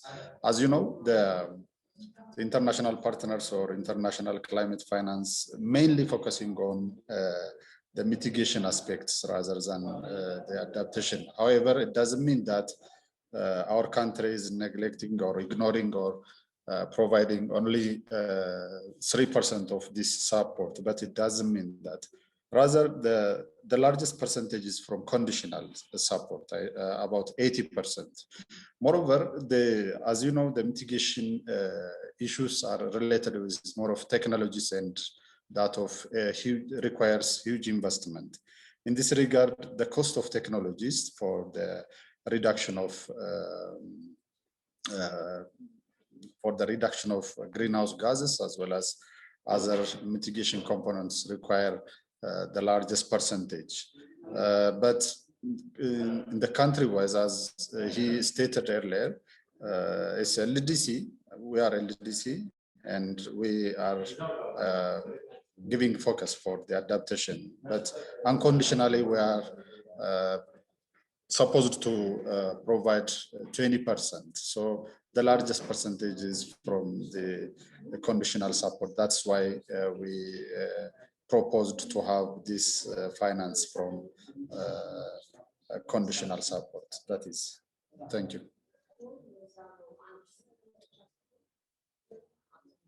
Thank you very much, Mr. Gezi. And I know we have another question, but you can respond to that through the chat. What I want to propose right now is that we will go for a short break, about 8 minutes, and then come back at 11 East Africa time. And then we will start with the presentation from Mr. Ali, because that time I think we'll have interacted with him and sorted out the technical challenges he has. Thank you very much for being around. Thank you very much for participating. Keep the questions coming in the chat. Over to Dr. Mondi. If you have any housekeeping issues, please go ahead. Thank you very much. Okay, stay on, but we'll go for a short break. Let's come back at 11 East Africa time. We're gonna take about 8 minutes of break. Thank you. So, Mr. Ali, we want to hear if you are able to speak, so that as soon as we come back, you give us your presentation, and then we proceed with the other sessions on the agenda.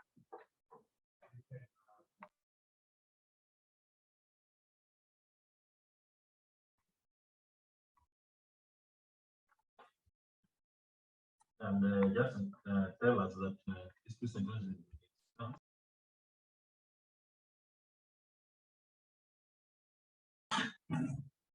So good morning once again. I hope we are back. We are expecting Mr. Ali from Sudan to make a presentation. Unfortunately, because of internet problems, because of issues with the technology, Mr. Ali, unfortunately, is now not in the meeting. He has come back. Mr. Ali, I see you have come back. We are back in this session. We want to finish off the session with your presentation. Can you speak kindly?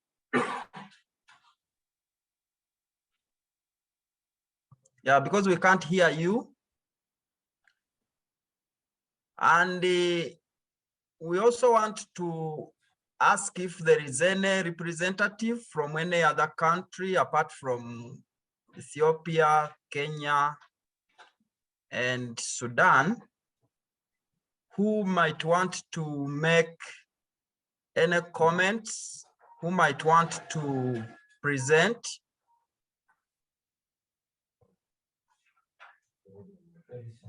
Yeah, thank you. We are noting the changes in the presenter for KCB, and we will add here accordingly. We want to finalize with the member state presentations. Ali, can you speak, please?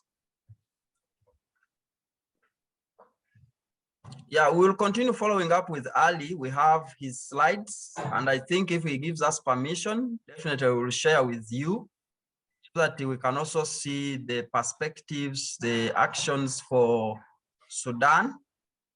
As IGAD, we represent 8 member countries, but we expected some input in this meeting from 7, and we will still follow up with other countries for their input. Ali, can you speak? Okay, then, I think we will end this session. And if you still have questions or comments, please feel free to use the chat.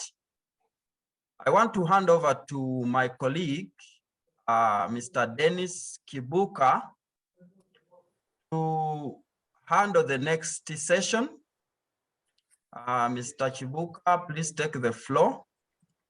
And I wish to thank you very much for active participation and your patience. Thank you, Dr. Sabit, and good morning, everybody. My name is Dennis Chivoka. I'm a monitoring and evaluation expert at ICPAC. I must thank the member states, Kenya and Ethiopia, for sharing their experiences in climate finance in terms of needs, priorities, and strategies. And I would also want to thank Dr. Sabit, who has facilitated the session.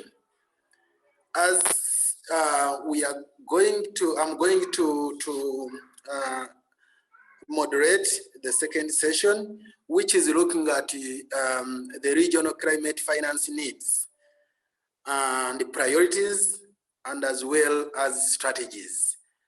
As you may be aware, that IGAD is having a regional climate change strategy, which is a framework for coordinating climate change issues within the region. And it is a framework where member states can come together and discuss and bring together the issues of climate change within the region. So we have a consultant who is currently reviewing the IGAD regional climate change strategy. And we wanted to use this opportunity to bring him into this meeting to discuss, to give his perspective on the issues of regional climate finance needs, priorities, and strategies for the IGAD region. So I wish to take this opportunity to welcome Dr. Tadesse to make a presentation. Dr. Tadesse, please go ahead.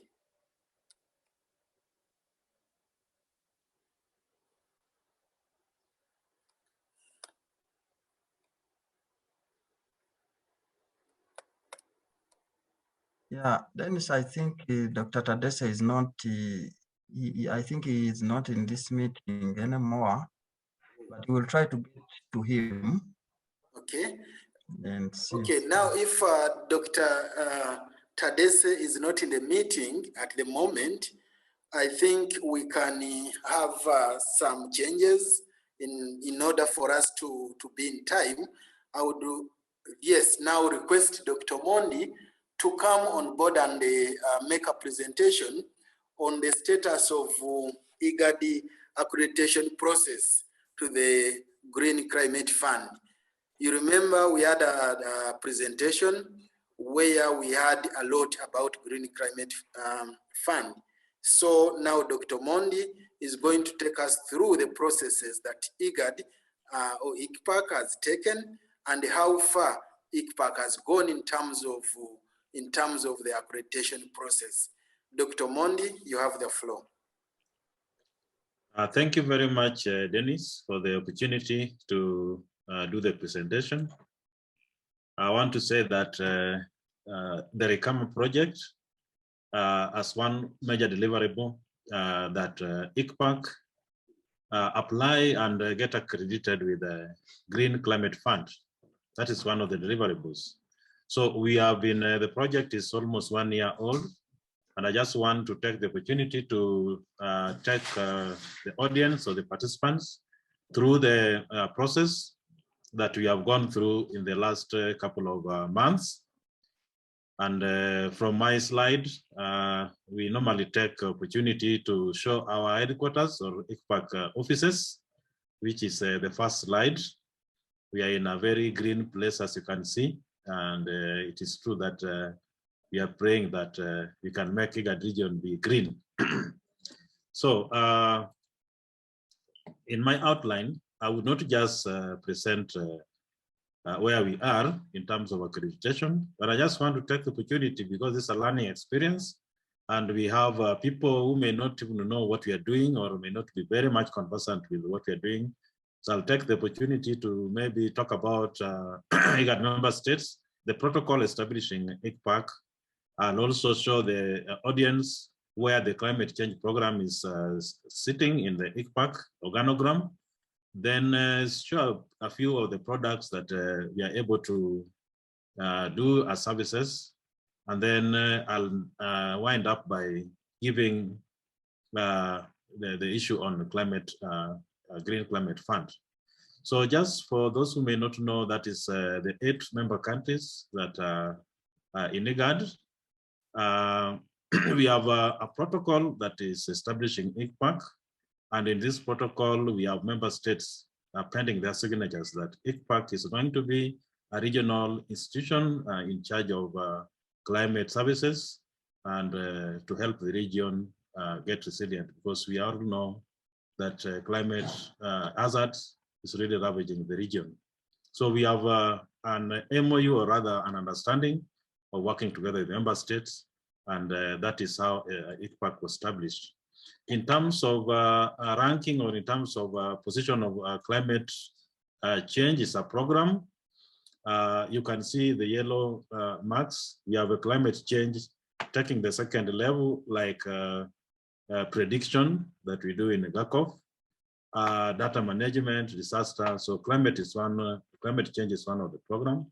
And we have climate change science, climate change adaptation and mitigation. These are just some of the products that we are able to analyze and share in the region, because we have member states data. We have also data point from outside the region. We are able to understand what's happening in the region in terms of climate parameters like rainfall, temperature, and so on. So this is the rainfall trend, temperature trend, as we analyze a number of products. So these are just the kind of work that we are able to do to tell the trend. Are we having rainfall increasing, temperature going up, and so on. In terms of spatial, we are also able to monitor and check within the Paris Agreement that we are all told to constrain our temperature, global temperature within a certain limit, 1.5 or less than 2 degrees Celsius. We try to plot or rather analyze some of the data that we have at our disposal to see whether are we really within that, or we already, the region is already going beyond 1.5 degree Paris Agreement threshold. Then I will not go into that. I just want to say that this project, RECAMA, is basically looking at climate change activities. And in this project, we are engaging closely with the NDNS, like Peter Vengo, who made a presentation, is one of the NDNS in Kenya. We're also dealing with the, we have UNCCC focal points as our entry points. So we don't just go directly to member states, but we go through the UNFCCC focal points. So if there's anything in the member states that this project would want to work with, then we go through them. So ICPAC is designated to coordinate and lead climate change activities in the IGAD member states. So what we do is document scientific evidence of climate change in the IGAD region. And we are also sharing experiences, best practices. That's why I asked Peter Ondengo of Kenya, whether we can get a document to share with other member states in terms of climate change, finance. So it's not just carrying out scientific research, but what is good in Kenya, we want Djibouti, we want Sudan, we want Eritrea also to benefit from them. So we really do a lot of upscaling or rather marketing or trying to make member states know what is going on in one part of the region. We are also, as an institution, ICPAC, we are observer status, and every COP meeting, we send a delegation to represent the region as an observer and to see what is going on. And so far, we have had a delegation from IGAD ICPAC attending COP 21, 22, 23, 24, 25, and hopefully 26, we'll also send the same delegation to participate, either virtually or in person, depending on how it will be organized. Then we are also dealing in formulation and implementation of IGAD regional climate change strategy, which Dennis had highlighted on. So the region is moving towards having a climate change strategy. How are we going to handle climate in the region? So we have a very, very innovative strategy, which member states themselves participated in its formulation. They participated at its inception all the way up to the time the document got completed. This was done sometimes in 2016, but now 2016 to date is a long period. Many things have happened. So there was a need to revise that strategy before it is taken up for approval by IGAD Council of Ministers, ambassadors, and eventually heads of state, so that it become a binding document that we are all bounded to work according to its things that it's highlighting. So that strategy is what we are looking at, how we can engage stakeholders in a stakeholder engagement, and also resource mobilization. And in terms of resource mobilization, the consultant that was to come before me had to present a draft strategy financially, how the strategy is going to be financed, where it's going to get finances to operational some of its work, and so on. So if he comes, he will give us that, and we'll request you to make input, make comments, and then the consultant will proceed on. So we have a vision already for that. We have a mission and we have a plan, which is in the document. The document is now in public domain. You can have a look at it. Now, coming down to the accreditation process, why are we trying to get accredited? I want to start by reminding us, maybe quite a number of us may be aware, others may not be aware. There is what we call Nairobi Nguvu ya Pamoja Declaration. I'm sure quite a number of us are aware about it. We have a number of proclamation. This Nairobi Nguvu ya Pamoja came into being in a meeting, or it was in regard to the decision of Organization of African, Caribbean, and Pacific States Council of Ministers that attended the 9th summit of heads of state and government in December 2019. It was held in Nairobi. And particularly, if you look at the outcome of that meeting in Article 20 and 21, in Article 21, the documents stipulate that we emphasize the ACP states most vulnerable to economic and social security impacts of climate-related disasters, and they will need additional financial support, technology transfer, capacity building for the adaptation and mitigation actions. To this end, we commit to building the capacity of ACP countries and regions to access additional financial resources from the Green Climate Fund, Adaptation Fund, Global Environmental Facility, Special Climate Change Fund, Least Developed Countries Fund, and call for urgent simplification of the conditions to access these resources and establishment. So this is one of the outcome of that meeting. And following on that, we want to get ways of making it easier for the region and the member states to get finances to advance some of the adaptation and mitigation activity or actions in the region. So IGAD, ICPAC, being an IGAD specialized institution in charge of climate matters, it was necessary that for us to advance this well, we need extra funding, and we also need to work with other donors to help member states. So it is upon that we are coming up with trying to get accredited. Again, it is also emphasis on the importance of highlighting action on climate empowerment. And under the Article 12 of the Paris Agreement, there are 6 elements, the ACEs, that is education, training, public awareness, public access to information, and international cooperation. So it's upon the training and awareness that this workshop is ongoing, and also we are trying to put or to bring into public domain some of these proclamation or outcome of some of the meetings. We have quite a number of them, and we are following on them to make the region get well acquainted financially in terms of climate change.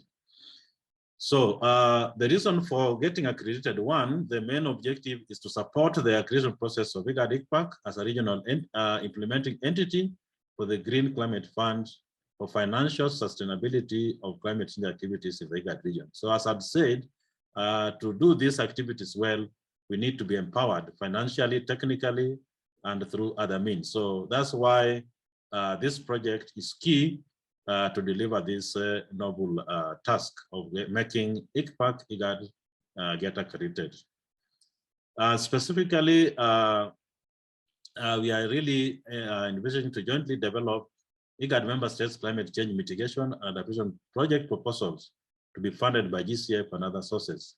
So as I said in the beginning of this training, we are purely aiming at enhancing technical capacity of member states to draw or write or develop project proposals, climate change project proposals, so that these proposals, when we have them in our banks, and we call them bankable proposals, if there is any opportunity, you just withdraw it from the bank and present it to a donor.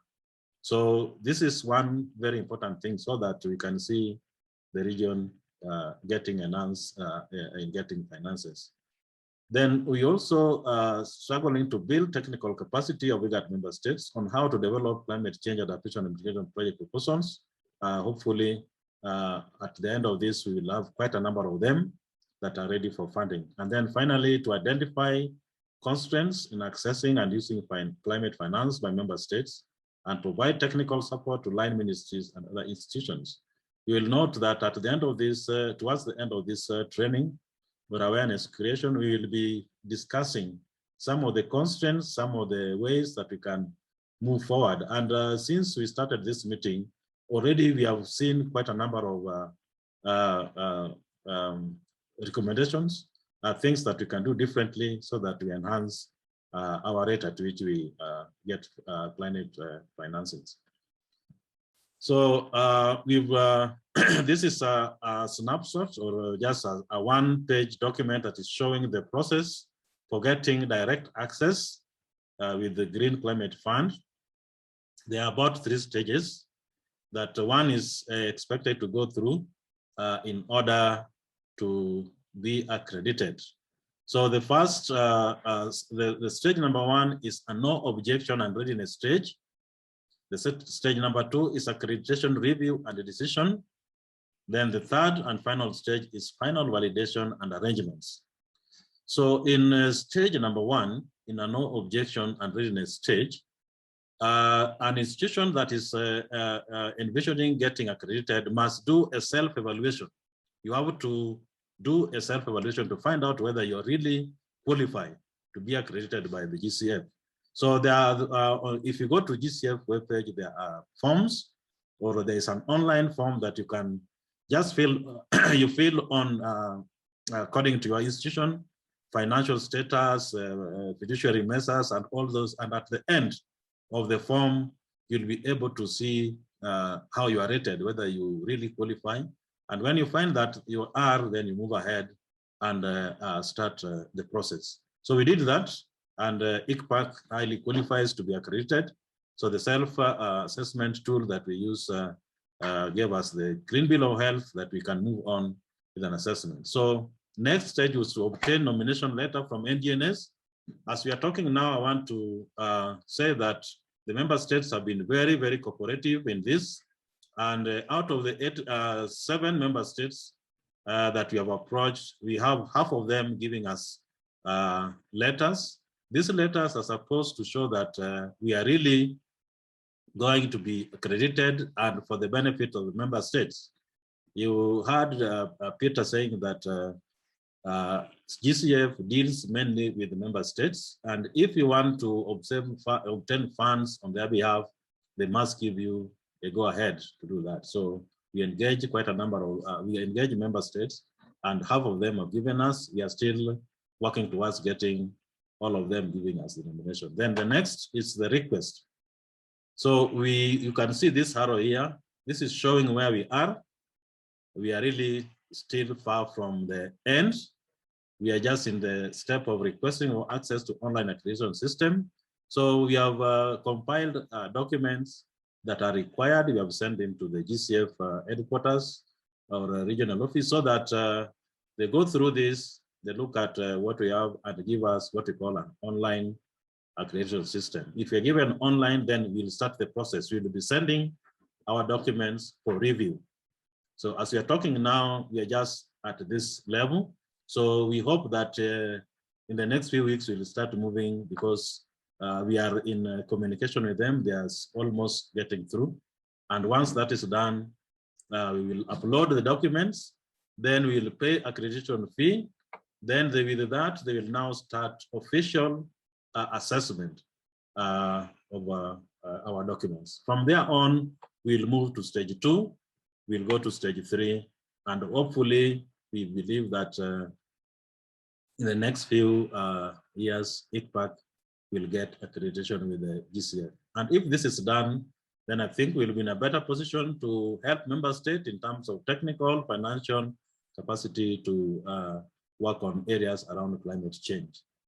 So I think that is what I have for now. And I want to thank you all for listening, and I'm ready for your questions. Thank you. Back to Dennis. Thank you, Dr. Mondi, for the detailed presentation on the accreditation process and as well as the IGAD climate change strategy. I would now invite questions for Dr. Mondi. So anyone who is ready can raise your hand. And those who are unable to talk can put their questions in the chat box.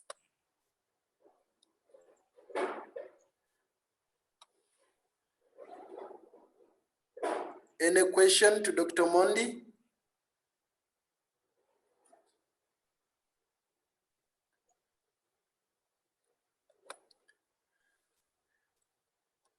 Dr. Mondi, it seems the participants do not have questions for you. Yes, I have one. Oh, yes, yes, please go ahead. Yeah, I'm Babu from South Sudan. The process is well elaborated. Only that for Kenya, I don't know their experience for how long it took them to complete the stages. And whether these stages are all to be fulfilled or some can be skipped. I want to know that. What is on? This from South Sudan, Bagu Bule. Thank you, Mr. Bagu. Can I answer that, Dennis? Yeah. Yes, go ahead. Yes, thank you very much, Bagu, for the question. We are really happy, and we are also blessed to have KCB. They are going to present, and I think your question will be answered very well by them. They are the ones that got accredited recently. They may share with us experience. I'm not very sure how long Kenya took, how long they took to be accredited, but I believe the head of financial unit will be presenting and she will tell us more about that. Unless there is a Kenyan or Peter is still around to answer that, I think we leave it to KCB. They'll answer that question. Thank you. Thank you, Dr. Mondi. Any other question to Dr. Mondi?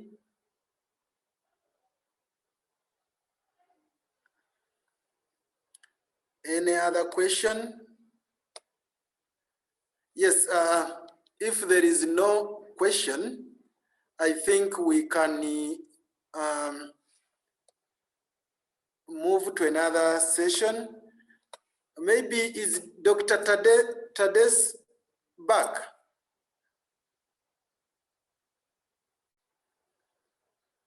It seems even Dr. No, Tades. he's not Sorry? back. He's not back. back. Okay. But apparently, representative from Djibouti wanted to make some remarks on actions in Djibouti and then their finance mechanisms. I think we can give chance to Linda Kayadi. Linda Kayadi. Okay, Linda, go ahead.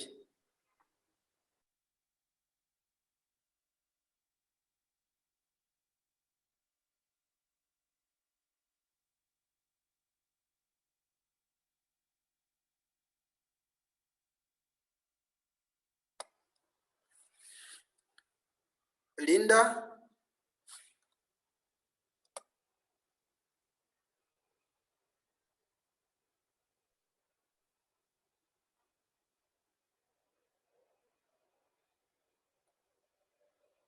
Linda? Yes, do you hear me? Yes, please go ahead. Okay, perfect. So I will share my screen and I will leave you maybe a few minutes for going to interpretation because I will speak in French. Okay.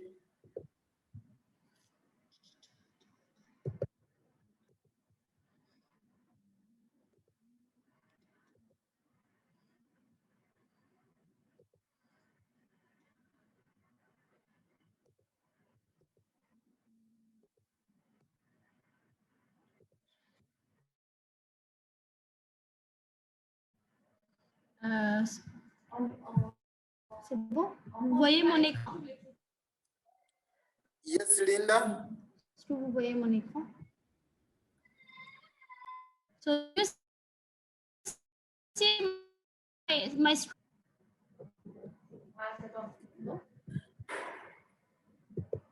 Yes, can you go ahead? Est-ce que je peux?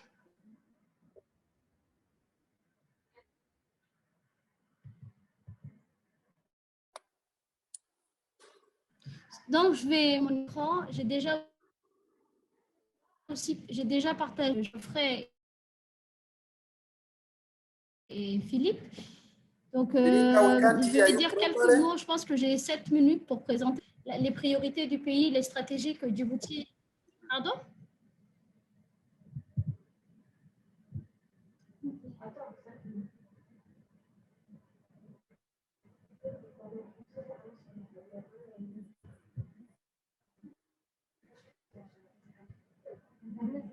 Je vais le partager.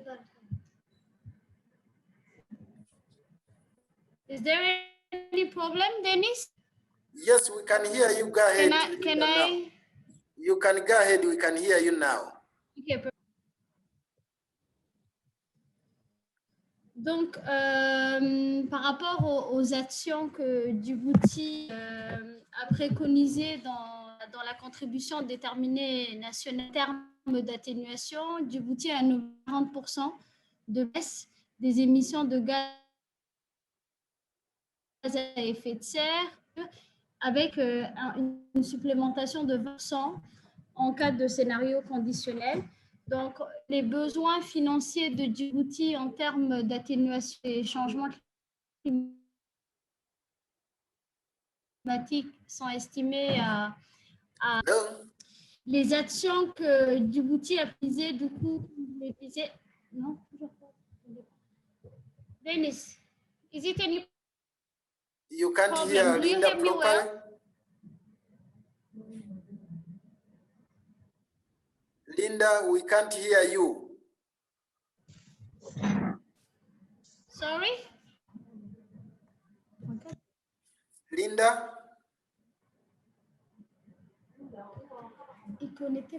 Yes, Dennis. Is there any problem? Do you hear me Yes, well? we couldn't hear you at all. Oh, okay. Can you just leave me a few seconds? We change my connection.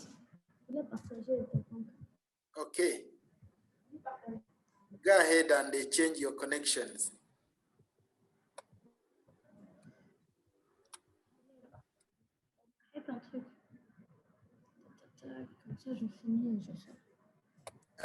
In the meantime, as Linda changes her connections, Dr. Mondi, there is a question from Julie. She's saying that accreditation of IGAD has been going on for long, and we expect it done by now. What have been the major challenges? Thank you very much, Julie, for that question. I don't think it has been going on for long, as you are saying. Maybe there's some misunderstanding, but what I know is that RICAMA, that's the project that started in June 2019, started the process officially to be accredited the GCF. Other initiatives that we have had there before were not really geared towards ICPAC getting accredited. So as far as I'm concerned, officially, it started with the start of this project. So we can say it is now almost a year since we started through RICAMA. That's what I can say. Thank you. Thank you, Dr. Mondi, for the clarification. Now back to Linda.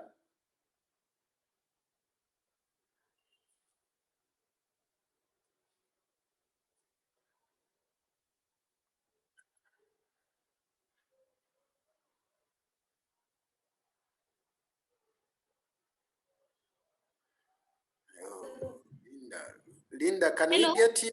Yes. Yes, I'm back. Do you hear me well? Yes, we can hear you very well. Okay, perfect. Upload your presentation and go ahead, please. Do you see my screen? We can see it very well. Okay, perfect. I will start again. Donc, je disais que pour l'atténuation,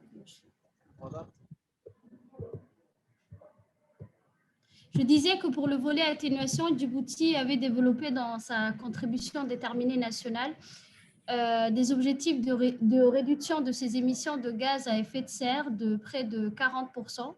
Cela correspond à des besoins financiers estimés à 3,8 milliards de dollars en investissement, avec un scénario conditionnel de 20% de baisse supplémentaire si 1,6 milliard de dollars étaient investis en plus. Donc, pour arriver à ces objectifs-là, Djibouti ne s'est pas juste focalisé sur l'adaptation, comme la majorité des pays africains, mais on a aussi préféré mettre en place des actions relatives à l'atténuation. C'est ainsi que plusieurs mesures ont été identifiées, notamment l'interconnexion électrique, qui est un projet mis en œuvre avec l'Éthiopie. Donc, interconnexion à travers, bien sûr, l'énergie, mais aussi le train électrique qui est opérationnel depuis 2 années. Ensuite, Djibouti a des hauts potentiels en termes d'énergie renouvelable. C'est pour cela aussi que depuis quelques années, grâce aux appuis et aux prêts de la Banque mondiale grâce aux appuis de la Banque mondiale, elle met en place des programmes pour développer la géothermie, l'éolien, mais aussi le solaire. Donc, à travers le dernier inventaire de gaz à effet de serre que Djibouti a fait, on a remarqué que les 2 secteurs les plus émetteurs étaient l'énergie et le transport. C'est en ce sens qu'on a identifié ces mesures d'atténuation Et pour la plupart, ils sont déjà programmés et sont déjà finalisés. On est juste en attente des secondes phases, notamment pour le train électrique et les projets de géothermie. Pour le volet adaptation, qui est un volet très important pour Djibouti, cela est venu du constat que depuis quelques années, on voit que Djibouti est touché de plein fouet par les effets des changements climatiques. Donc, sécheresse récurrente, mais aussi des épisodes d'inondation. À l'image aussi de certains pays de l'Est, le climat est assez perturbé. Donc, à cause de ces nombreux épisodes de catastrophes naturelles relatives au changement climatique, il a été nécessaire d'identifier des actions d'adaptation pour renforcer notamment la résilience des communautés, mais aussi des infrastructures routières, mais aussi sécuriser les ressources en eau et essayer d'atténuer les dégradations que les changements climatiques causent sur les écosystèmes terrestres et marins. Donc, les mesures d'adaptation qui ont été identifiées pour Djibouti sont surtout le développement de périmètres agropastoraux, la mise en place de technologies résilientes, de technologies plus résilientes face aux effets des changements climatiques, notamment le développement du goutte à goutte dans les périmètres et autres. Il y a aussi l'aspect sécurisation de l'eau avec une première usine de dessalement qui a été réalisée avec l'appui de la France et la mise en place de plusieurs digues et barrages pour protéger les infrastructures en cas de catastrophe naturelle. Donc, bien sûr, les projets d'adaptation en cours de mise en œuvre représentent un budget de près de 100 millions d'euros qui sont surtout des dons quand il s'agit de projets financés par les bailleurs de fonds tels que le GEF ou le fonds d'adaptation. Et c'est sous forme de crédit quand on parle de résilience à la sécheresse ou autre. Donc, ce montant représente seulement 12% du montant total qui serait nécessaire d'investir pour l'adaptation. En termes vraiment d'accès à la finance climatique, Djibouti, après une décennie d'élaboration de documents de référence pour le pays, donc le PANA ou les différentes stratégies liées à la biodiversité ou à la désertification, le ministère en charge de l'environnement a pu bénéficier surtout de fonds internationaux des bailleurs de fonds tels que le GEF, le fonds d'adaptation ou le fonds vert pour le climat pour mettre en œuvre des projets de lutte contre les changements climatiques. Donc, à ce jour, il n'existe pas encore d'entité accréditée au niveau des institutions nationales. C'est aussi pour ça que nos projets d'adaptation et d'atténuation des changements climatiques passent et sont souvent implémentés en collaboration avec le PNUD, l'agence du PNUD à Djibouti ou le PNUE à Nairobi. Mais il y a aussi des fortes limites constatées au niveau du pays pour la mobilisation des fonds. Aujourd'hui, Djibouti a surtout accès aux fonds destinés au pays, comme les enveloppes du GEF7 ou les fonds du Fonds vert climat destinés au pays pour la préparation de readiness. Mais en termes de mobilisation de fonds additionnels, on rencontre encore quelques limites au niveau des capacités humaines et techniques pour mettre en place des propositions bancables. Il y a aussi quelques petits projets de lutte contre les changements climatiques qui sont financés à travers des fonds bilatéraux, notamment avec les Italiens ou les Français. Mais aujourd'hui, les projets de lutte contre les changements climatiques sont surtout issus de crédits ou de dons liés aux enveloppes destinées au pays à travers le LDCF ou le GEF7 ou autre. Donc, depuis 2019, en termes de documents de référence, Djibouti a produit une stratégie de mobilisation des fonds climatiques qui est aujourd'hui en cours de finalisation.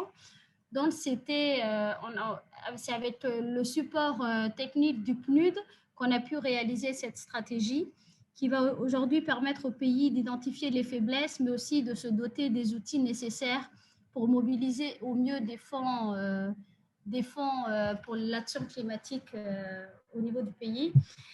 En termes de documents de référence récents pour les changements climatiques, depuis 2018, on a une stratégie nationale sur les changements climatiques qui identifie les actions, des mesures d'atténuation, mais aussi des mesures d'adaptation urgentes et pertinentes pour le pays. Et on vient tout juste de finir la réalisation du plan quinquennal du ministère de l'Environnement, qui comprend en grande partie, là encore, des activités ou des actions climatiques à mettre en œuvre dans le prochain quinquennat, donc dans les 5 prochaines années. Entre autres, depuis quelques années, on a la vision 2035. Le pays a élaboré une vision, a élaboré des objectifs qui sont inclus dans la vision 2035. Et à partir de cette vision 2035, on a identifié un plan quinquennal, donc la SCAP, qui s'est terminé en 2020, et Djibouti ici, qui est le nouveau plan quinquennal qui ira jusqu'en 2025. Et ce qui est intéressant, c'est que ces documents, pour la première fois, intègrent la question des changements climatiques et nous permettent aussi de voir les besoins financiers des actions climatiques compris dans les documents de référence. Donc ça, c'est une grande avancée pour le pays en termes de mainstreaming de la question climatique dans les documents politiques. Mais cependant, là encore, tout cela et toutes les activités liées au changement climatique sont surtout mises en œuvre grâce aux fonds internationaux. En termes de fonds national ou de budget national, on a très peu de budget, pour ne pas dire pas du tout de budget d'investissement sur les questions climatiques. Mais le gouvernement, quand même, mobilise énormément de fonds pour renforcer la résilience des infrastructures et des communautés face aux sécheresses récurrentes. Donc, sécheresses récurrentes, toutes les actions qui sont mises en œuvre dans ce programme-là contribuent quelque part à la lutte contre les changements climatiques. Mais il n'y a pas de fonds nominatifs ou liés directement à la question des changements climatiques. Donc aujourd'hui, la première nécessité pour Djibouti, c'est d'estimer les besoins financiers des actions qui sont préconisées dans la stratégie nationale sur les changements climatiques et dans le plan quinquennal du ministère de l'Environnement, mais c'est aussi de renforcer les capacités nationales dans la mobilisation de fonds. Grâce au projet Readiness avec le Fonds vert climat, nous avons pu former les membres du comité national sur les changements climatiques à la formulation et à l'élaboration de projets bancables pour le Fonds vert climat. Donc ça, c'est une formation qui a beaucoup aidé, étant donné que les membres du comité national sont issus de plusieurs institutions. Et depuis quelque temps, il est question de mettre en place un fonds national pour l'environnement, à l'image de celui que le Rwanda, à travers le FONEWA, a mis en place. Mais on est encore au stade de réflexion pour ce fonds-là. Donc, en termes de recommandations, en termes de recommandations d'action conjointe, il est important, je pense, que l'IGAD, à travers le projet RICAMA, puisse nous aider à renforcer les capacités des membres du comité national directeur sur les changements climatiques, parce qu'ils ont un rôle assez important dans la mise en œuvre des actions climatiques, mais aussi dans la supervision et dans la mobilisation des fonds. Et donc, bien sûr, comme je le disais, aider le pays, aider la République de Djibouti à mieux mobiliser des fonds, parce qu'au-delà des enveloppes destinées au pays, avoir accès à des fonds additionnels. Et pourquoi pas un support du RICAMA ou de l'ICPAC ou de l'IGAD pour développer un mécanisme financier national pour pouvoir prendre en charge financièrement les actions de lutte contre les changements climatiques. Et puis une dernière chose, comme je suis assez familière du projet RICAMA, je sais qu'il y a une composante par rapport à la mise en place d'une plateforme régionale sur les données environnementales. Djibouti est en train de faire la même chose à travers un système d'information et de gestion environnementale. Donc pourquoi pas intégrer ou mettre un peu, je sais pas, mettre un peu plus de synergie entre ces deux activités et que l'un renforce l'autre. Donc voilà. Donc je pense que c'est bon pour moi. J'espère avoir respecté le temps imparti. Merci beaucoup pour votre attention.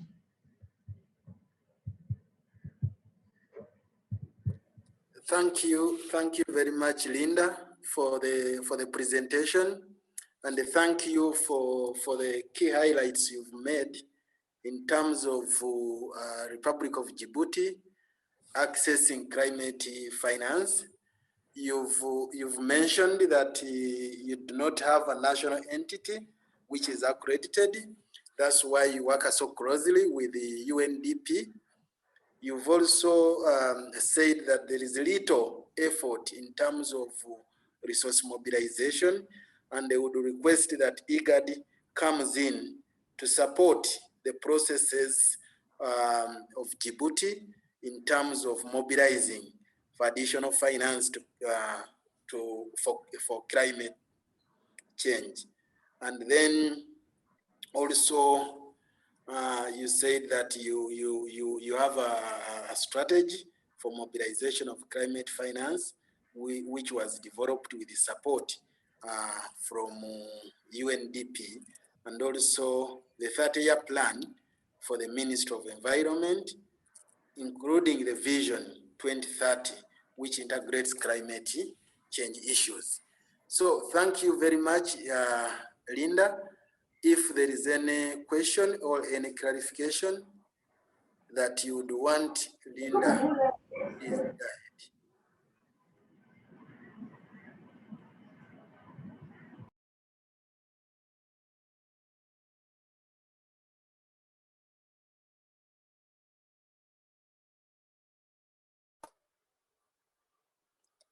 Yes, Dr. Philip.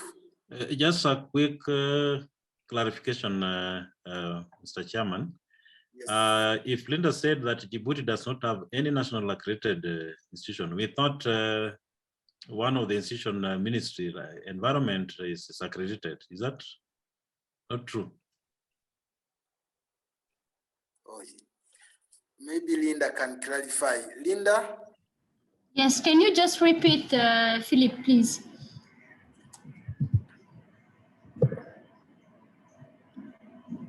Dr. Philip, can you repeat the question for Linda?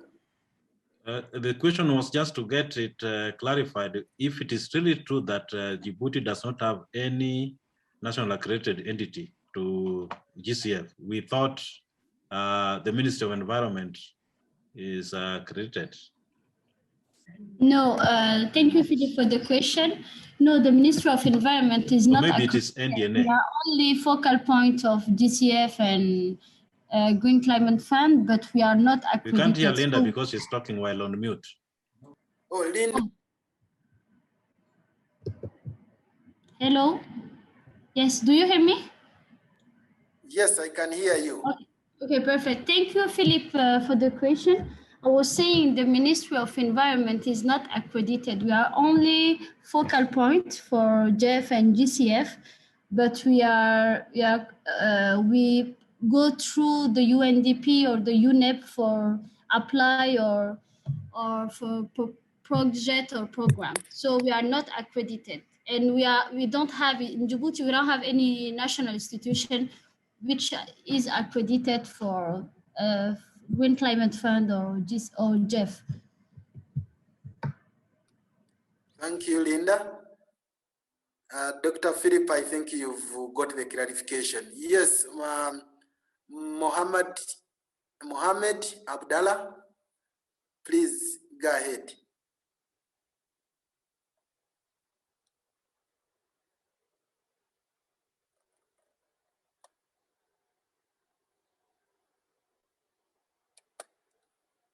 Muhammad Abdallah, your hand is up.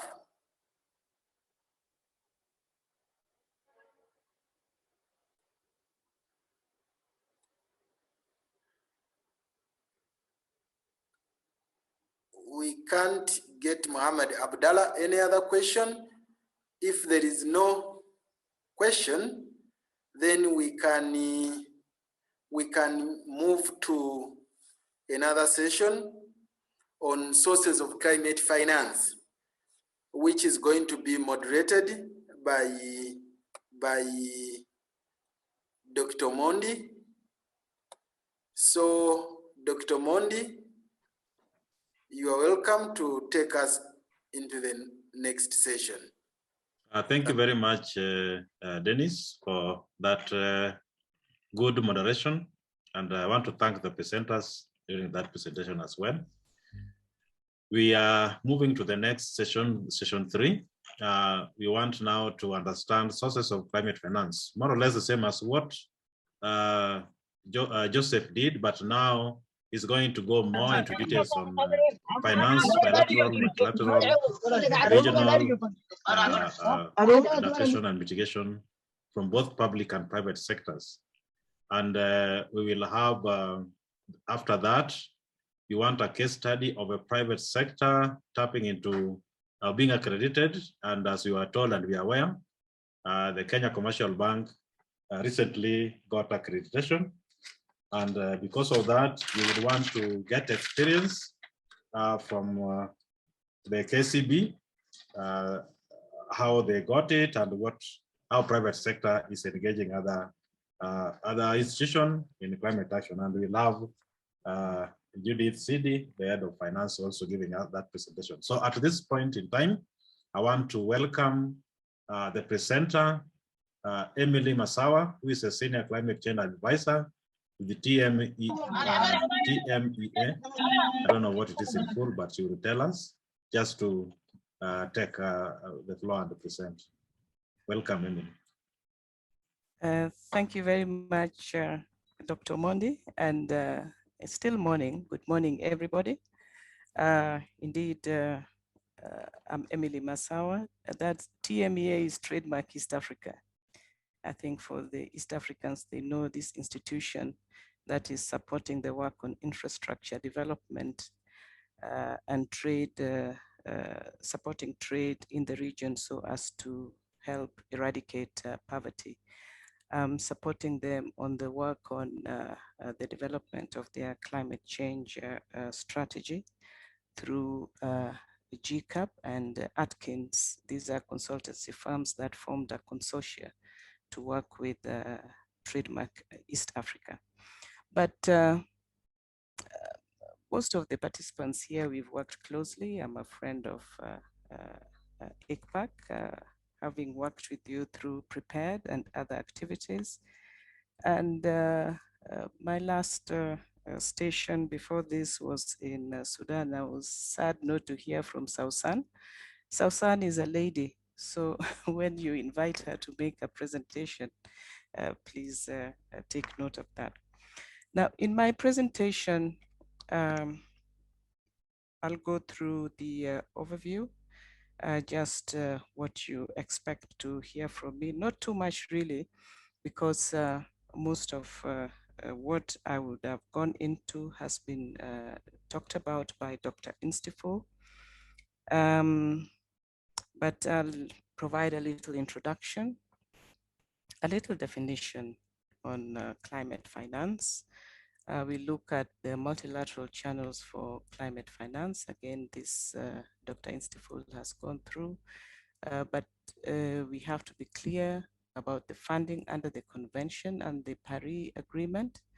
There's also funding that comes for climate change work through multilateral development banks, bilateral channels for finance, and also regional and national channels, including climate change funds.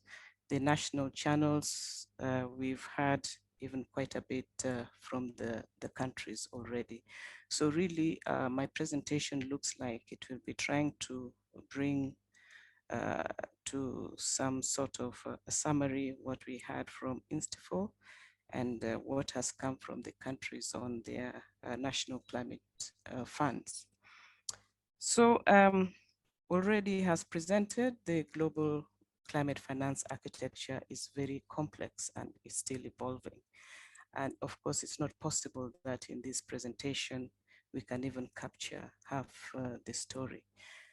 These funds flow through multilateral channels, both within and outside of the Framework Convention on Climate Change Financing Mechanism, but now increasingly through bilateral channels and also through regional and national climate change funds. Monitoring these flows is difficult and that's even why up to today, even after working on climate change for so long and so many assessments being carried out, we still do not have concrete figures on the amount of finances that have been dedicated to climate. And they are still evolving. There are so many. Now, globally, the level of support for climate change mitigation surpasses adaptation, and it has been shown also in the presentations that have been done here. But one thing that the parties have agreed and keeps on being reiterated is that this imbalance has to be addressed, at least at the GCF. Again, we've been informed that it's 50-50. So there it's already being addressed. But still, when you look at the funds themselves, the various sources and how they flow, there's still that great imbalance. So there are great efforts to also increase inclusiveness, because as some of the remarks even we've already heard from the presentations, there are countries that feel they are not really participating yet in accessing these resources, and also to simplify access. So what do you expect from this presentation? I think it will be more just to get familiar with the major sources of climate finance, gain an overview of the flows already that has been done to a large extent, and then just some initial understanding in the context of climate finance. Next. So we go now to the issue of climate definition. Sounds very simple, but it's not that simple.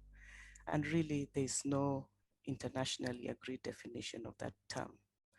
But under the Climate Convention and under in the discussions that have taken place over all this time, it typically refers to new and additional financial resources provided, mark that, new and additional financial resources provided by developed countries to support developing country efforts to mitigate and adapt to the impact of climate variability and change. It is a commitment that was agreed to by developed countries under the Framework Convention, and this is covered in the Article 4, which is on commitment. So if you look at Article 4.3, you will find what it talks about when it talks about reporting on the activities carried out by countries, transfer of technology, providing resources for not only technology transfer, but even into the mechanism for the convention, which at this initially was the Global Environment Facility. That is the Article 11. And this has been reaffirmed in the Paris Agreement. If you look at Article 9, we won't go into it now because of time, but Article 9 reiterates this, that developed countries have to provide the resources for adaptation and mitigation. So under the convention, we have the Standing Committee on Finance. And what do they say on climate finance? They say climate finance aims at reducing emissions and enhancing sinks of greenhouse gases, and aims at reducing vulnerability of and maintaining and increasing resilience of human and ecological systems to negative climate change impacts.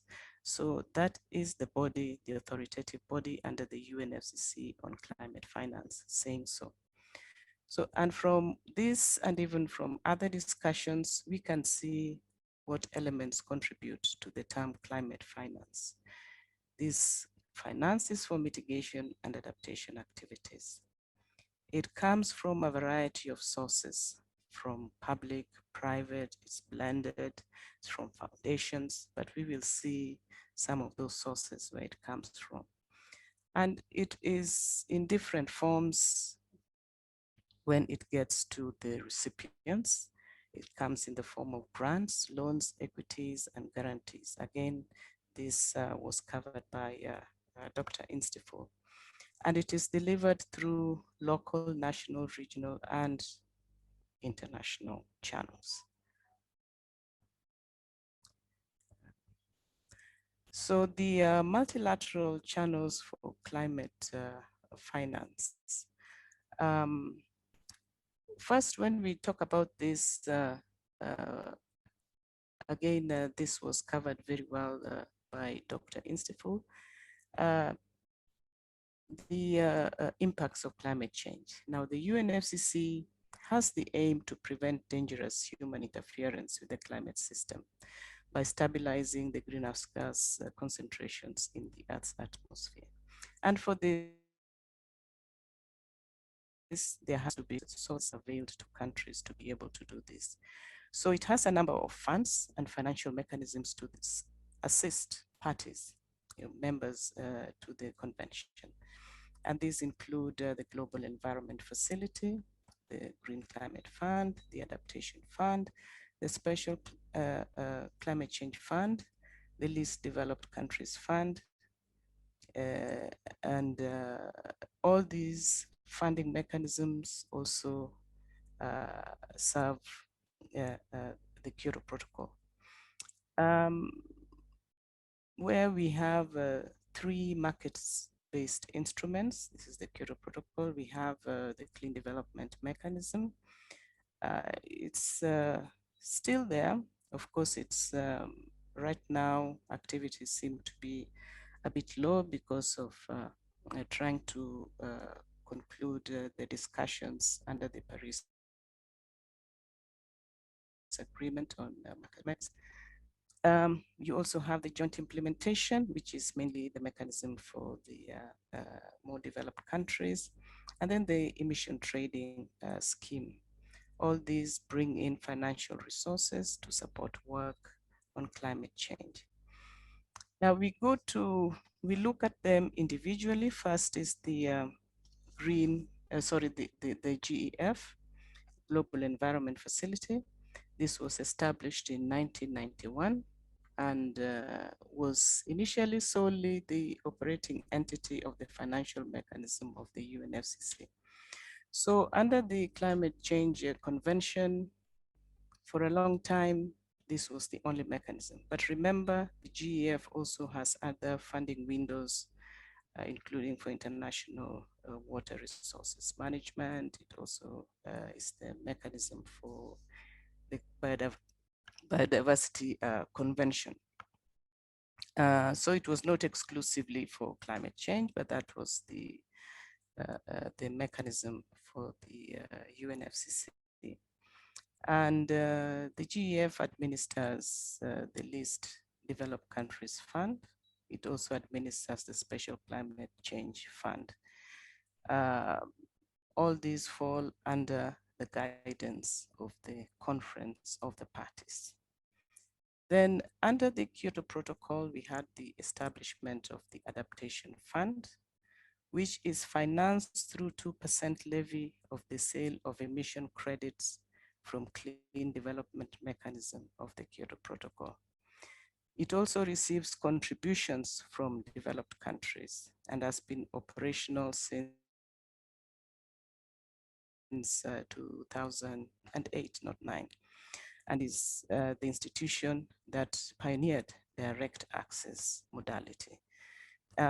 In Peter's presentation, he talked about frustration with what he called indirect access. Now, initially, the funding through the financial mechanism of the convention came through the multilateral entity, UNDP, UNEP, as Djibouti was developing and African countries faced a lot of frustration because many times, again, as Peter said, you'd have the entity coming and presenting fully developed project proposal, and all countries were doing was just to endorse. And of course felt that they needed to be consulted, and many a times these projects did not really reflect their needs. So they wanted a mechanism where they could access the resources directly, and the doors were opened with the Adaptation Fund, where you have direct access and activities which are implemented on the ground. Those were the initial criteria, I mean, for getting resources, activities on the ground. So the GCF, this is now the new darling, is the youngest financial mechanism under the convention, and was established in 2010, adopted in 2011, and became operational in 2015. It is the flagship, and I won't go into it again. Dr. Instiefel has already said quite a bit. Next.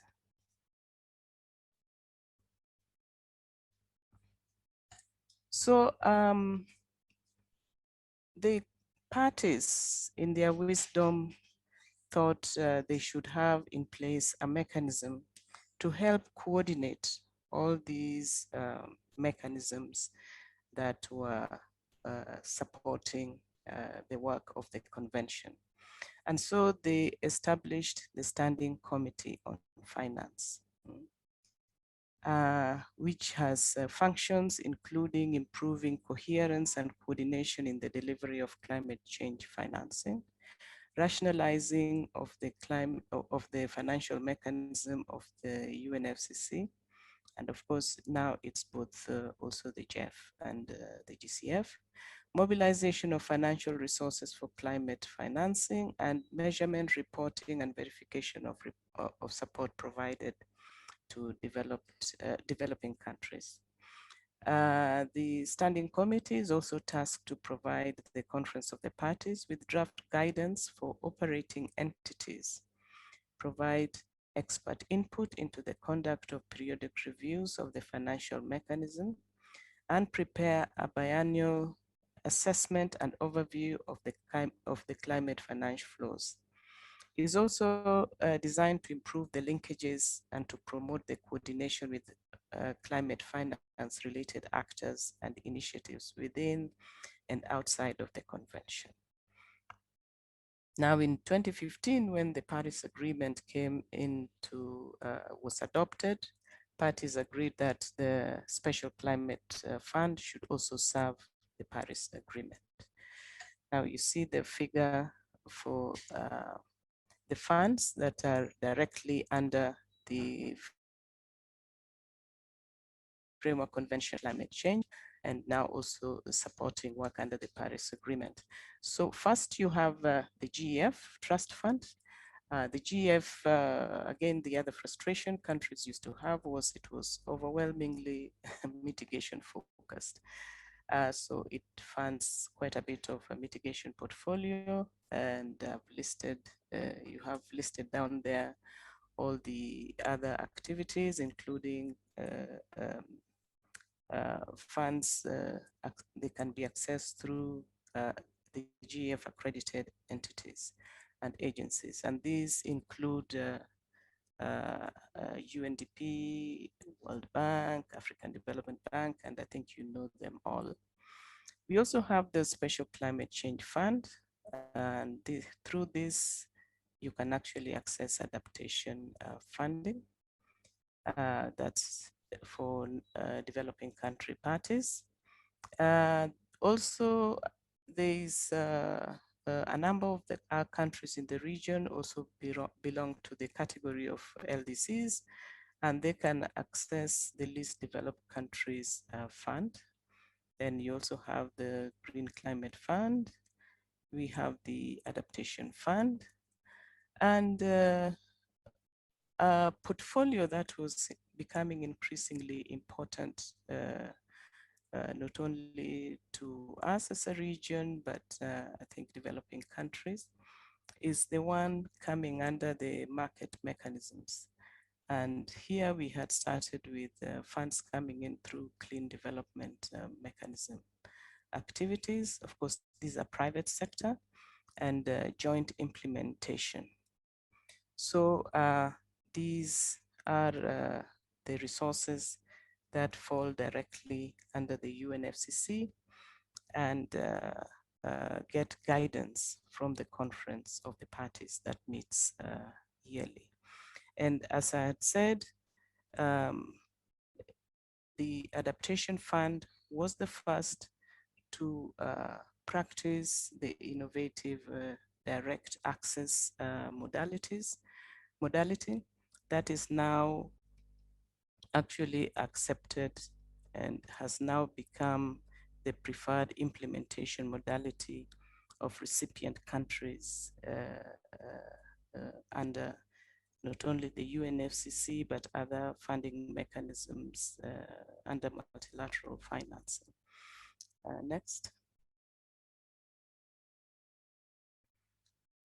Now, we also have funding flowing in from non-UNFCCC financial institutions, and these are also multilateral.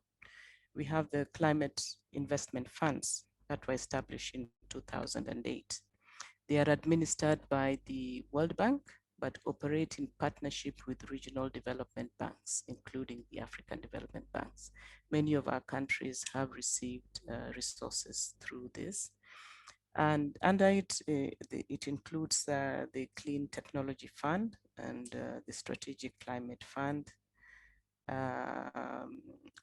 That is composed under the Strategic Climate Fund. You have the Pilot Program for Climate Resilience, the Forest Investment Program, and the Scaling Up of Renewable Energy Program in low income countries. Again, many of our countries, I know Kenya has benefited quite a lot, particularly in the Scaling Up Renewable Energy Program in low income countries.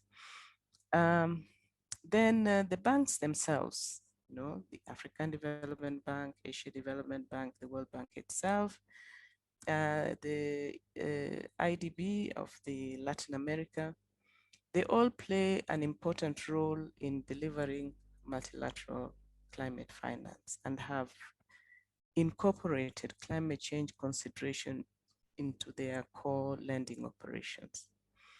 Most of these banks also administer climate finance initiatives within the regional thematic scope. And as I'd said before, both these MDBs and UN agencies also act as implementing entities of the GEF, the LDCF, the Adaptation Fund, and the GCF. And they go even further. Now you have in the World Bank's Carbon Finance Unit, where they have established the Forest Carbon Partnership to explore how carbon market revenues could be harnessed to reduce emission deforestation and forest degradation.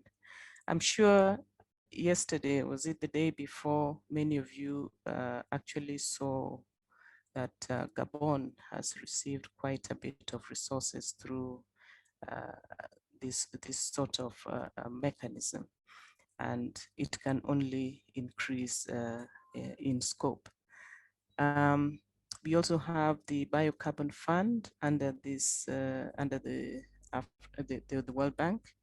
There's also the Community Development Carbon Fund, through which I believe Uganda got quite a bit of the hydroelectric power. So there are lots of mechanisms in place where we've been benefiting in various ways. The AFDB itself finances enhanced climate finance readiness in African countries through the Africa Climate Change Fund, and is also a trustee for the Africa Renewable Energy Initiative. So these are just, it's just giving you a little bit on the multilateral scope that the sources that are already available and which are already being put in use. Next. Okay, so we now look at the bilateral channels for climate finance. As I said, when I started, this is increasingly becoming the bigger provider of resources, and is as should be. Because if you look at Article 11.5 of the Convention, it states that developed country parties may also provide, and developing country parties avail themselves of financial resources related to the implementation of the convention through bilateral, regional, and other multilateral channels. So it's only in order that we have even more resources through bilateral channels for climate finance. And these, again, we see them working in our countries: USAID, EU, DANIDA, BNZ, GIZ, JICA. All these and more are already operating in our countries. The one which is also, at least I've seen them bringing in quite a bit of resources now, is Germany's International Climate Initiative that started in 2008 and has funded mitigation, adaptation, and RED+ projects. And I singled it out because this is an initiative that is funded from sale of national trading of emission certificates. So those, and that we'll be seeing more in the climate change mitigation work, the use of emission reduction certificates. And these sort of mechanisms actually go to confirm that these ways are possible. We also have the UK government international climate finance, through which we had the ADAPT program that was working in Sudan until December last year.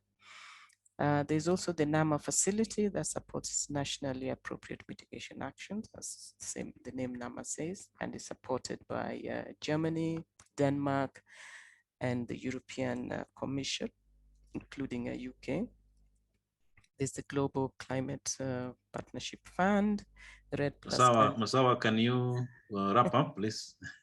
Okay, that's the sad thing about coming last. Yeah, so we can go to the next channel. next slide. Then we also have the regional national channels.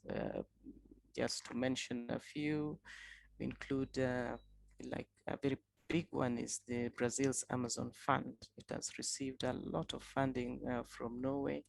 In our countries, Rwanda and Djibouti talked about this. Rwanda has a very good example for NERWA, where we could learn a lot of valuable lessons. And we also have our own African risk capacity that was established with the support of the World Bank and is doing very well. Most of our countries are contributing through the premiums that they pay for. Next.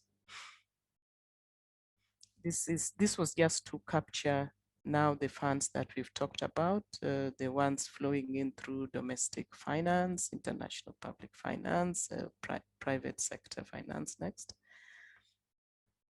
And then we also still have non-governmental finance. We have foundations, the Bloomberg Philanthropies, Climate Works, Ford Foundation, the faith-based agencies. Many of you know Christian Aid. I was hoping Mohammed Ado would have been here to talk about what they do at Christian Aid, but we do have all these funding possibilities. Next. So this is that diagram that really shows you the landscape, how the finances flow, starting with the sources and the intermediaries, immense in use, the recipients, and then how the monies are used. And you again will see how adaptation is just a small portion. Most of the funding goes to mitigation. Next.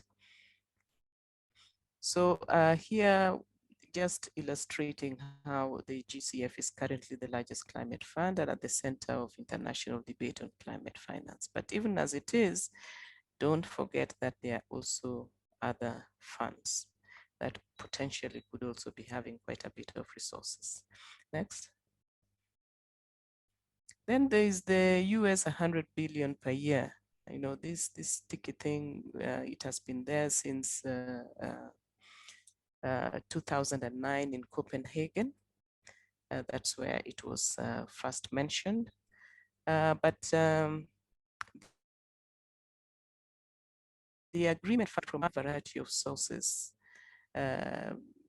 makes it look like it's going to happen. It's a new collective goal that was agreed from a flow of 100 billion per year, and this was agreed to be by 2025. So the concrete roadmap to achieve this goal by 2020, last year, that was presented in 2016, it's still yet to be achieved. This is still an issue that always comes as a point of discussion. So thank you very much for hearing me. Thank you.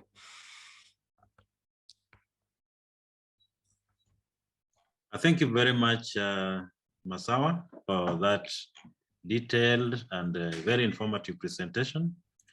I think we have really benefited from your many years of experience in this field. And we are still looking forward to getting more from you. Because as we've seen from your presentation, there are so many areas we can be looking for.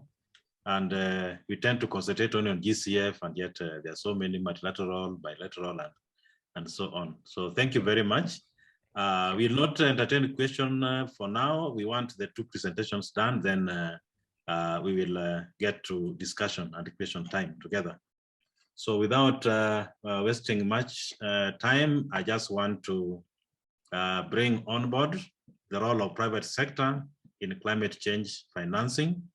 And as I said earlier, we've had the recently accredited institution, KCB, and we are honored today to have them giving a presentation. We have a team of them listening, and we'll be ready to answer your questions.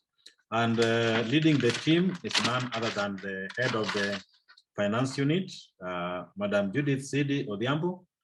We are really honored to have you taking the floor and give us a presentation, and you will manipulate it from your end. Welcome, Madam Judith.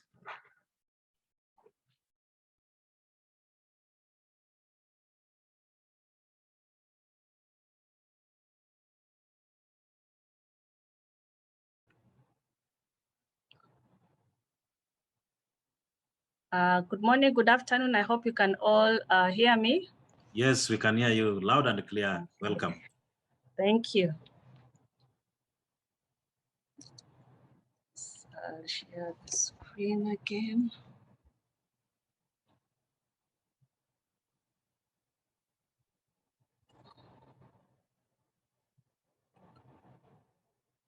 Okay, thank you all. So my name is Judith Sidi Odhiambo. I'm the head of corporate affairs and sustainability at KCB. So I'll briefly just take you through what has happened since we were able to get we're able to get accreditation sometime towards the end of last year in November. So I'd just like to know whether you are seeing my screen. Yes, we are seeing it quite clear. Okay, fine. So I'll just give a brief overview of who KCB is, just as a starter. So of course, KCB was established in 1896 and is one of East Africa's largest financial solutions provider in East Africa.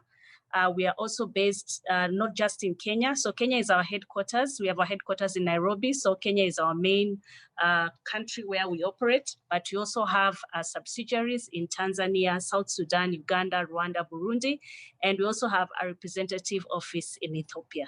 So for the past century, of course, the bank has been a catalyst for development, enabling growth and economic progress, supporting regional trade, connecting millions of people across the world to opportunities on the African continent, and making positive environmental and social impact in the communities.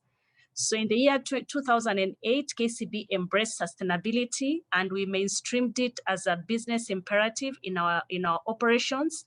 And since then, we have continued to make sure that we run our bank from a sustainability perspective.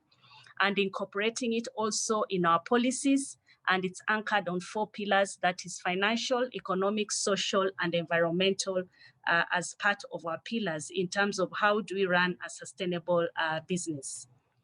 So climate change financing, just looking at it, in the next 5 years, we have seen that the global temperatures are projected to average 1.5 degrees centigrade annually above the pre-industrial level. We also see that funding projects that are geared towards climate change adaptation and mitigation has become crucial towards combating this climate crisis. And for this to happen, we need significant financial resources that are required to fund some of these investments. And those are some of the things that we have seen in terms of what is the potential, what are the pipelines that are existing, and what role then can we play as a financial institution in order to make this happen. And this is why climate change financing by private sector then becomes critical and becomes an important component to drive that agenda. So looking at the private sector's role in climate financing, we can say that the government, of course, has set the stage by laying down the policies in favor of climate action. I'm sure we all listened to Peter Odengo in the morning just talking about what Kenya has done in terms of putting the frameworks in place, and he had listed most of them, so I'll not go through that again. But we also note that policies alone will not be successful. Thus, it's important that we also have private sector contribution. So both must work together in terms of collaboration and partnership to see how green financing of projects and green financing of projects and the pipeline that are underway, how can this be supported?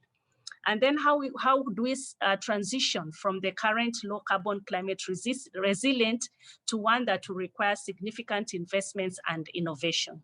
So as a private sector, we see ourselves playing a huge role in mobilizing resources, sharing this knowledge, making sure that we also build the capacity even for our own employees. How do we also adopt to innovation so that we can be able to address some of these climate changes and promote the green growth economy in our countries, especially with the SMEs and also the micro SMEs. So private sector's role in climate financing again. So according to the Green Climate Fund, GCF, the private sector manages more than USD 210 trillion in assets, but very minor part of it is dedicated to climate investments. And I think the previous presenter did also share this data. So I will just also go through it quickly. However, it is estimated that private sector currently represents close to 75% of global climate finance inflows. Therefore, we have an opportunity to deliver the investment needed to spur innovation in clean energy, sustainable transport, green infrastructure, or climate resilient agriculture. And also we have seen, according to the national determined contribution, we need to mobilize 60 billion USD to combat climate change.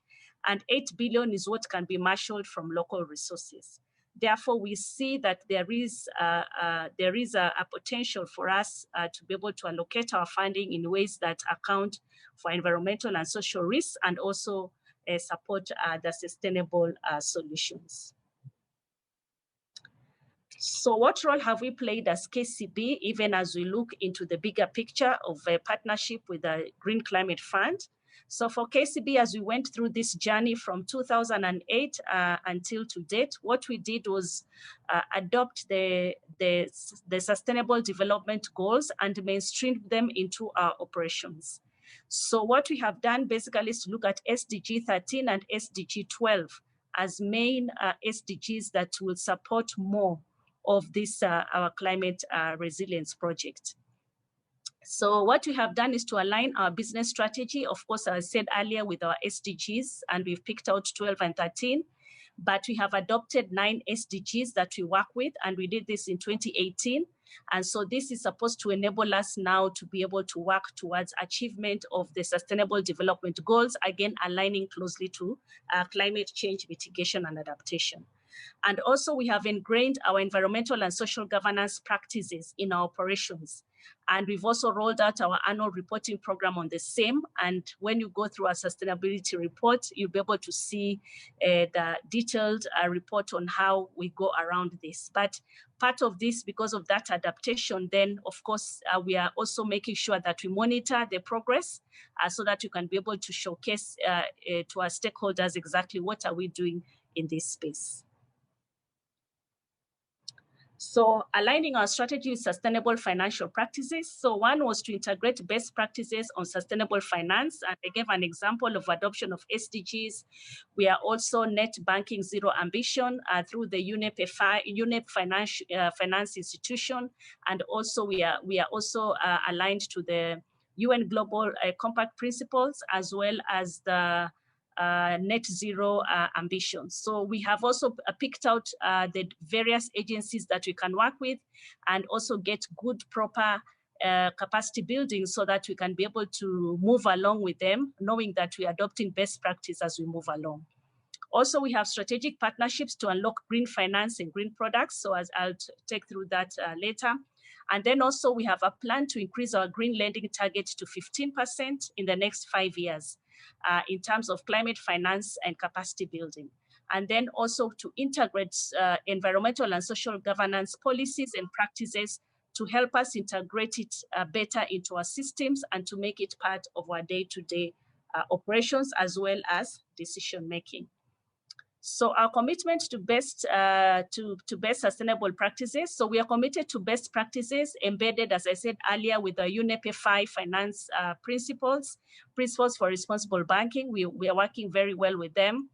And then also looking at the UN SDGs, which we have also incorporated, also looking at the UN Global Compact principles. So these are some of the best practices that we have picked up to work with, also to make sure that we can be able to walk this journey of climate change in a better way. We are also dedicated to joint solutions to current challenges through the collective climate action, so that you can be able to transition to a net zero by 2060, carbon emissions economy by 2050. So all these are components that we are working with and just looking at how best then do we do it in alignment with what is best practice, and then what can be our contribution as an organization towards that. So strategic partnerships. So part of this is that in the first quarter of this year, 2021, we have received from IFC about 150 USD, again, dedicated for climate projects. And we are working very closely with our SMEs, our corporates, as well as our micro SMEs, because part of that in terms of looking at our book to say, how do we transition our book towards a green economy, towards a climate projects? So this is one of the initiatives that we are also doing, working, of course, with IFC. And we the focus on clear climate impact in terms of carbon reduction and material process savings. So this is also one component that you are working with IFC. As I said earlier, we were accredited, also that is another component. But when you look at the Green Climate Fund, the Green Climate Fund accreditation, of course, the amount is between 50 million USD to 250 million USD. So this one, basically, it will be the category of your corporates who will be able to enjoy this. So how then do we make sure that this has a trickle-down effect even to our SMEs and our micro SMEs? So we do hope that even with this partnership, it will enable us to contribute to reduction of greenhouse emission and also to enhance our ability to respond to climate change through adaptation and mitigation measures in line with the government NDC agenda. So in our green financing portfolio and targets, so we have put our targets together. So we have green projects that we have put in place in this year, in the year 2020, that we continue to monitor. And as of last year, of course, last year's data, our stand now is at US 162 million and 188 million. So for corporates, 162 million, for SMEs, 188 million. So this accounts for about 4.2% of our net issued loans in 2020. And we see this growing, especially now with our partnership with IFC and Green Climate Fund, we see this growing. And that's why we have given ourselves a target of 5% in the next 5 years, so that then our book can be able to grow in that space, even as we monitor it. Additionally, as I talked earlier about environmental and social practices that we have incorporated. So last year, we were able to do 91.8 billion loans that were screened through. When you look at the number, it may look low, but again, remember last year we had the COVID issue. This year, the numbers, of course, will be higher. So what we are hoping to do is to continue with environmental and social governance practices so that more and more we can be able to identify the risks and see what are the opportunities in terms of the climate change and also in terms of the green economy. Capacity building, we've also done a lot of capacity building for our staff. We know this is a new area, and so staff have to be trained so that they can be able also to have these conversations confidently with the customers, and also just to make sure that they can also be able to do the proper evaluation when it comes to the environmental and social governance, and also identify the risks and look at what is the potential within the risks that can be mitigated upon. So what we are hoping is that through all these initiatives that we are doing and putting into place, it will make it easier for us to transition towards our net zero emissions by 2060 with all these things that we are putting in place today. So thank you, and I've come to the end of my presentation, so I'll wait for the questions. Thank you.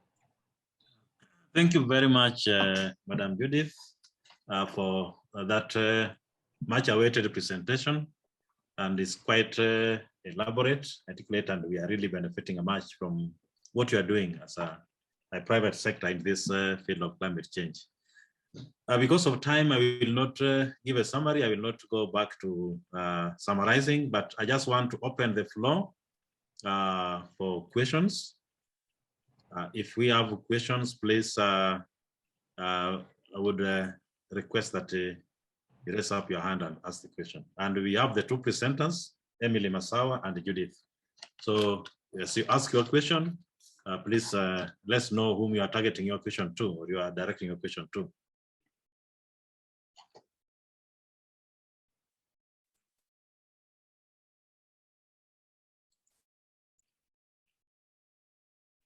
Judith, if you could stop sharing your slide, please.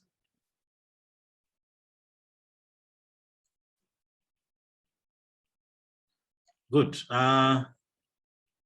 Let's see. Hands up, or let me just quickly look at the chat if there is any question.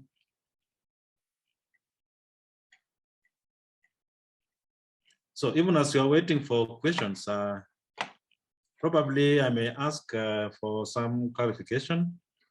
Let me start with KCB, Madam Judith. Now that you are accredited and you've given us your area of coverage, you are in so many countries around, not only Kenya, as many people thought. I just want to inquire from you, since you got accredited, have you gotten proposals from various institutional quarters on climate change towards financing them on some activities on adaptation and mitigation? Have you had some engagement or some applications on that end? Then you also mentioned about capacity building, and currently you are concentrating on staff. Would you go beyond the staff and also build capacity of non-staff members? Yeah, their arrangements. Thank you. I can take those two.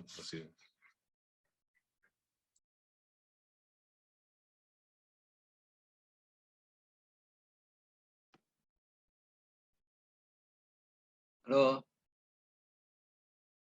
Hello, did you get the questions? No, mine, I want to give a question to.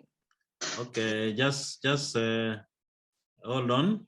To KCB, to Judith of KCB, did you get the question? Not quite. Just repeat it again.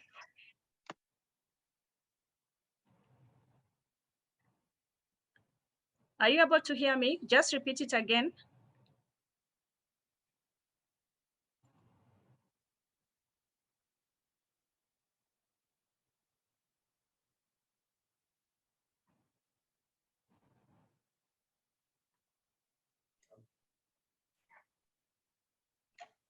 Are we on? Can you hear me?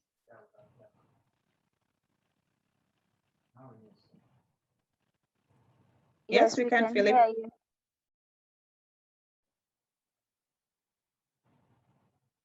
I'm on, but I don't hear. I can't hear.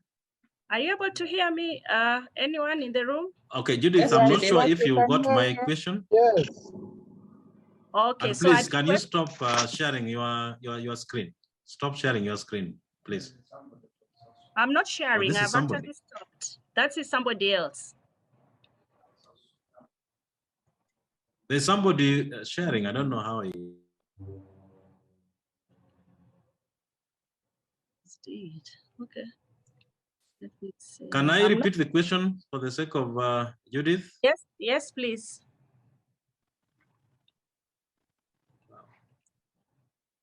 Yes, please share the question.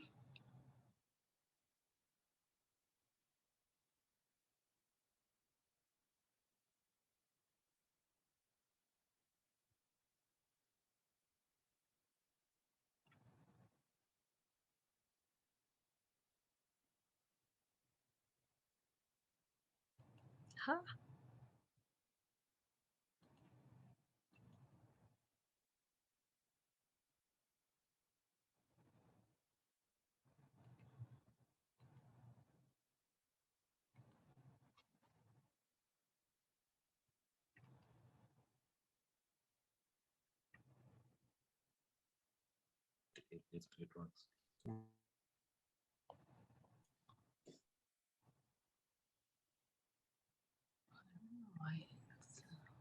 Hello, can you hear me? Yes, I can hear you.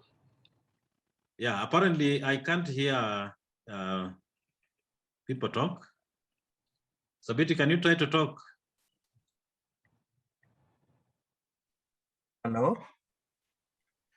Good, I can hear you. I can hear you, Sabiti, but I can't hear Judith. Dr. Mondi, it's Yes. you is sharing the screen. Are you sure? I'm not Yes. sharing. There's somebody sharing. Amna. This is not my screen, by the way. It's somebody called Muhammad. Amna Muhammad. Amna Muhammad is sharing his screen. Yeah. Someone is writing on the screen. Yeah. Now it's gone. Okay. Hello, let's move on. Can we go on? Yes, I can hear you. Questions from the floor. I think I'd started by raising questions. I'm not sure if my question was understood by Judith. You can repeat. Okay, my question, if I could repeat, is that the second one was that you mentioned that capacity building, you're ongoing with the capacity building and it started with the staff. So I was wondering, after completion with the staff, will you move out and also build capacity, particularly with the people who are doing business with you, like SMEs you mentioned, or maybe an institution like Kenya Met or IGAD, Climate Prediction Application Center? I want to know more about that. Then the first question I asked was, since you got accredited, I would have really liked to understand whom you have engaged, those who have sent the applications to you and that you have funded or you are yet to fund, or you could give us the modalities through which KCB is working through the accreditation. Thank you. Okay. So on capacity building, yes, we are doing capacity building. Of course, we are giving a priority to our staff because that's very important. They are key contacts in terms of even any queries which come through so that they can be able to engage better. We are also planning to do awareness also with our customers, both our corporate customers and also SMEs and MSMEs, just to go through them and to identify the potential that is there and how they can relook their business to be able to adopt a climate resilient project. So we are also doing that with them. We are also looking at our service providers. We also feel that they're also a good pipeline for us. So we're also working with our service providers on the same. Of course, with general awareness, that will continue across our stakeholder spectrum. But what we have done is to define the priority and the immediate. Of course, who our staff, our customers, both corporate and SMEs and micro SMEs, as well as our service providers. So we are hoping that once we clear the priority stakeholder list, then now we can move to the next one, just for purposes again of awareness and sharing what are some of the success stories that we have seen with our clients. So that is in place. For projects, yes, we do have, so far we do have projects that we are reviewing. We have about 10. I'm not able to give you the names because of confidentiality, customer confidentiality, but they are from various sectors which I can mention. We do have a sector under SME, which is on that. Another one is under agribusiness. The other one is under energy. And then the other one is under transport. So we do have about 10 of them, which we are reviewing. And so far, there are 2 which already GCF is very keen to fund, and we have moved to the next level now of discussion to see how best the studies then can be done. But we do have 10 in the pipeline, which look very promising. We do have others which, again, don't look promising. So what we have done then is to allow them to get funding through our normal lending process. But for those that succeed, then they go to the next level. So of course, there's still a lot of learning on that space because we find that we still need to train them to be able to Sabiti, can you take over and continue? I cannot hear. To prepare proper proposals on the projects that are going to go through the accreditation. So that is also one area which we are saying we will need to train our customers and those who have projects that they would like to be supported by GCF for them to understand the requirements upfront. So that then once they bring in their proposals, we spend less time with back and forth and they can quickly go through the approvals process. So that's how I can answer the 2 questions. Thank you, and over to you, moderator. Thank you very much. Thank you very much for that good answer. I will use my colleague's microphone. I ran into some sort of problem. So more questions, please. Anybody with a question to Emily and Edith? Hello. Hello, yes, I can see. David, you've been raising your hand all along. Do you have a question? Yes. Yes. Please go ahead and then lower your hand. Ask your question.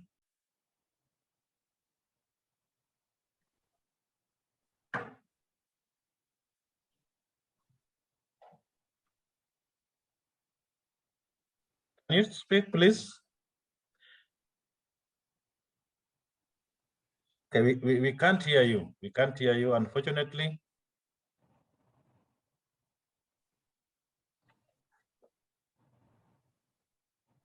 So these are some of the challenges we have with these online Zoom meetings for training. A lot of challenges, technological challenges. Any other question, Bagu?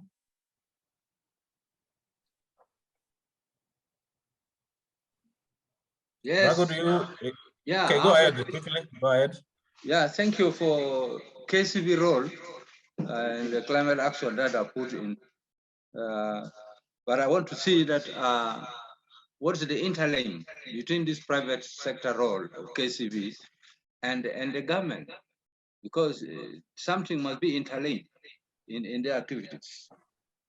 And then also in terms of best sustainable practices, to whom are they really benefiting? If it is adaptation or mitigation, who are benefiting from these best sustainable practices?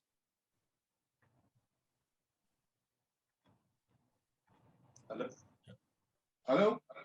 Yes, we've understood your question. I hope, Judith, you got that. Go ahead Yes. and react to that, please. Yeah, so of course, when you went through the accreditation process, our NDA, I think who spoke this morning, Peter Odengo, so of course, through his office, we were able to get a letter for us to be able to go through the accreditation process. And we know that it's a very tedious process going through all your policies that you have on institutions. How do you run your institution? So everything to do with your governance is looked at critically. Before even you go through the process of whether you can be able now to be accredited. So once, of course, that is cleared, then is when now you go through now the next process of looking at your environmental and social governance structures that are in place to be able, for them to be able to be sure that you can be able to do that successfully and to be able to ensure that the projects are run in the manner that is required under the GCF guidelines and GCF guidelines and objectives. So of course, that's part of the process that is done. And so it meant that we had to work very closely with the NDA to make sure then that we could be able to complete that accreditation process. And now, of course, in the next phase whereby we are receiving projects, so we do receive projects directly which come to us through our customers. And also the NDA also will propose some projects also that have come through public funding. So we work in collaboration also with them. And remember, all these projects, even before they go to GCF, must be cleared by the NDA. And of course, then Peter's office then reviews that and gives a letter of no objection for us now to be able to take it now to GCF for further discussion. So there's a lot of collaboration and partnership between our two offices. Because the two must work hand in hand and collaborate so that then we can be able to be successful in terms of presenting our project for approval. So there is a lot of collaboration in that area. Thank you, and over to you, moderator. Thank you very much. Thank you very much for that. I see a number of questions to you on the chat box, and apparently none for Emily. However, Emily, you'll have to wait until we end the session. I can see somebody asking a question that Judith, is climate resilient activities only in KCB headquarters, Kenya, or other countries where KCB is? Then you can take together with another one, at what interest is KCB extending loan to SMEs? Please go ahead. Of course, yeah. So the loans are up to, should be now 13.5% for SMEs. So again, it will vary depending on the rates that, of course, we get from central bank. So that varies, but that's normally would be the rate that is given to SMEs. In terms of the climate resilient activities, of course, currently some of the projects are Kenyan based, but some of the projects also have links to the other countries. So you can be able to get projects which just have activities only within Kenya. Others have activities in Kenya as well as in the other countries. So we work with both, and given that we have our network around all the other countries, it makes it easier because then we can be able to tap that potential if a client wants to make sure that whatever project they have, they can be able to scale it up also to the other countries. So we do use also the both in country and also if it extends to other country. But of course the project the center must be in Kenya so that then it can be able to access the funds, and then scaling then can be moved to other countries, then that then is allowed. Thank you very much. Thank you very much, Judith. I see so many hands raised, but time will not allow us to take all these questions. Please bear with us. We are almost ending the meeting. We have one more session that we want to rush through and end. We have a team of KCB with us in the meeting still. Continue chatting through, you can do direct or to everyone through the chat utility, please, and get more about that. And I believe, Judith, you can also share with the audience email address or some contact, because I can see there's a lot of interest, so that participant can engage you on one-on-one. Okay. Otherwise, thank you very much, KCB and your team. We hope to continue working close with you in this area of climate change finance. Thank you very much. And I want to end this session and invite my colleague, Dr. Linda Ogalo, to take over and take session 4 before we end the meeting. Linda. Thank you very much, Philip. I hope you can hear me. Yes, we can hear you and can see you very well. So this is our final session for today. It will be talking about, we'll be reviewing the barriers to accessing climate finance and the solutions as well. So it's going to be more of a discussion session. We've had a lot today and there's still clearly a lot you have to say. And even acknowledging the fact that different countries are in different places in terms of implementing climate change adaptation activities in terms of funding climate change adaptability has been shown by the presentations that we've seen today. And some of these barriers have been identified, and I'll just mention a few of them that have been said so far and a few of the common ones that are known in our region. And then I will open up the floor to all of you to give us what barriers that you're facing in your countries, just being cognizant that each country is in a different place, and your barriers, whatever challenges that you're facing as a member state is important for us as ICPAC to know. And even as my colleague, Dr. Sabiti, will be rapporteuring for me today so that we can take all your challenges that you are mentioning today and see how as ICPAC we can come and support even as we plan our programming forward. So some of the barriers that have been mentioned today, and again, you can, if you can think of others that have been said that have not been said that you think we should include, please feel free to, I'll open up the floor in a few minutes so we can hear from you to hear what kind of barriers are you facing as a member state. So the one that has been said today, the first one was the institutional barriers that was mentioned also by Dr. Joseph when he talked about one of the limitations to accessing the global fund. So for some was lack of institutional infrastructure. And we know that with some of our member states where we don't really have organizational structures, we don't really have a clear definition of what works where. And that for the region, for Africa in general, has been identified as one of the main barriers to accessing or implementing adaptation and mitigation activities. So secondly, that which has been mentioned a lot as well is capacity. We always hear about capacity gaps in Africa. And I like that Dr. Joseph mentioned that sometimes in Africa, in many areas, the issue is not so much the technical capacity, because there's a lot of technical capacity, there's a lot of indigenous knowledge. And when it comes to climate change adaptation and mitigation, there's need for a multi-sectoral, interdisciplinary approach. So there's the capacity that we seem to be lacking largely is the ability to be able to coordinate between sectors, between from the bottom up. So how to, there seem to be needs to build up capacity for coordination.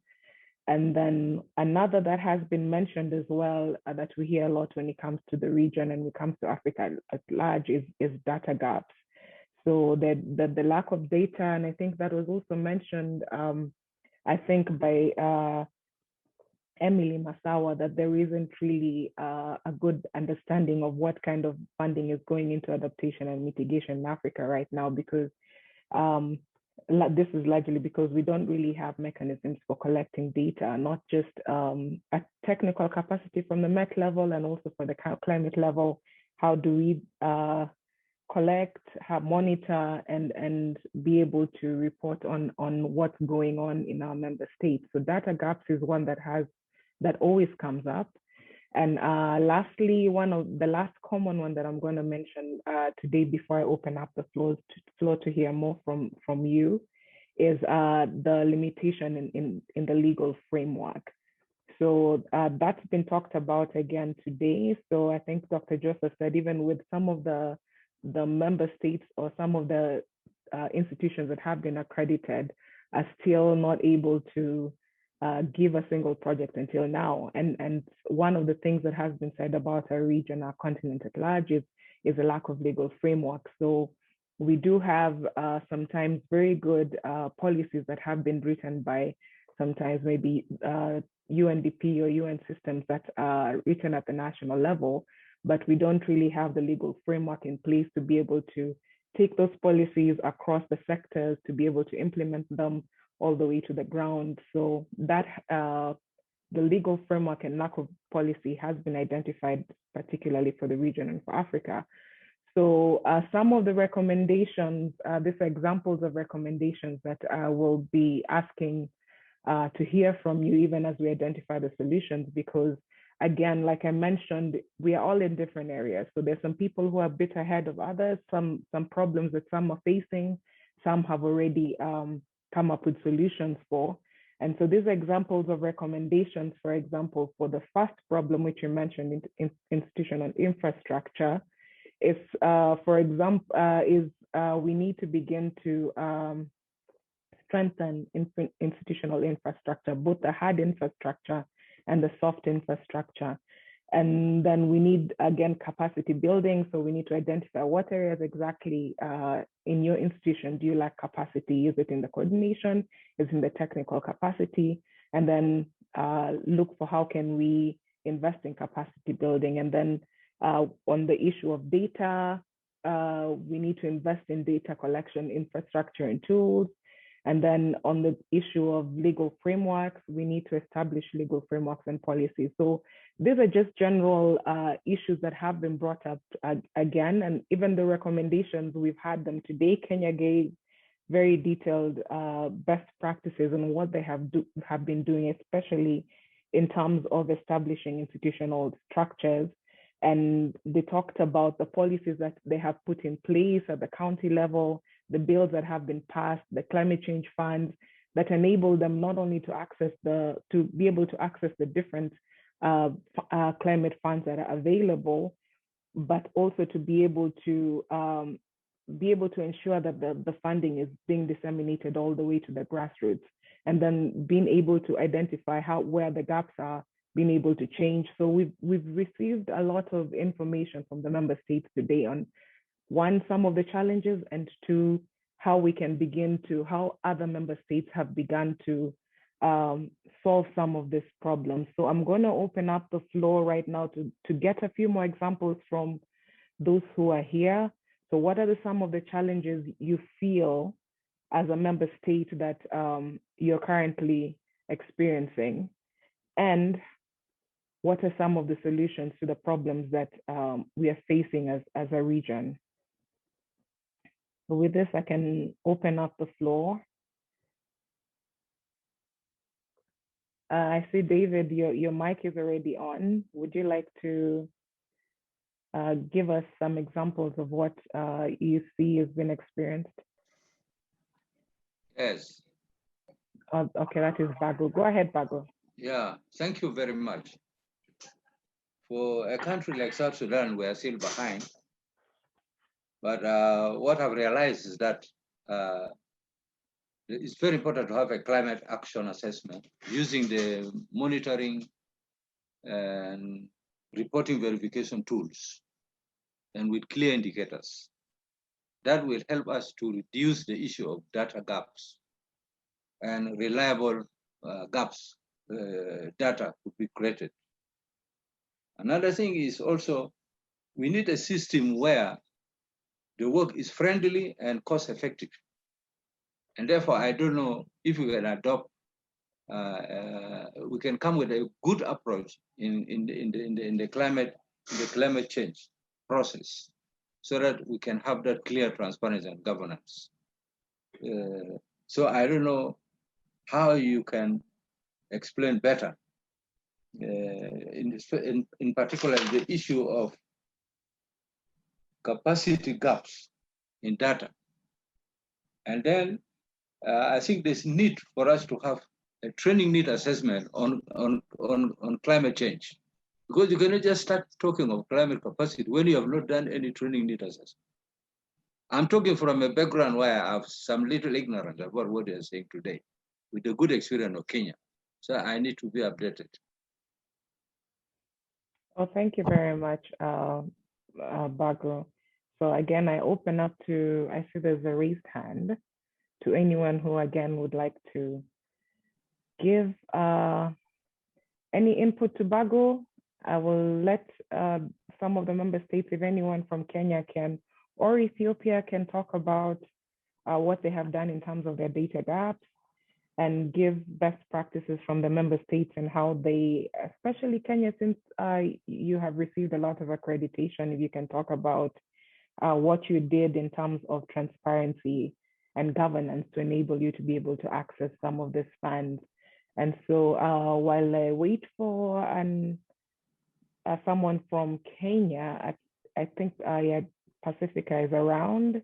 I will put you in the spot for a little. What did Kenya do that you can help South Sudan in terms of ensuring transparency and governance? And while we wait for you, I can take a question from Mohammed, and then followed by Dr. John. Mohammed, go ahead.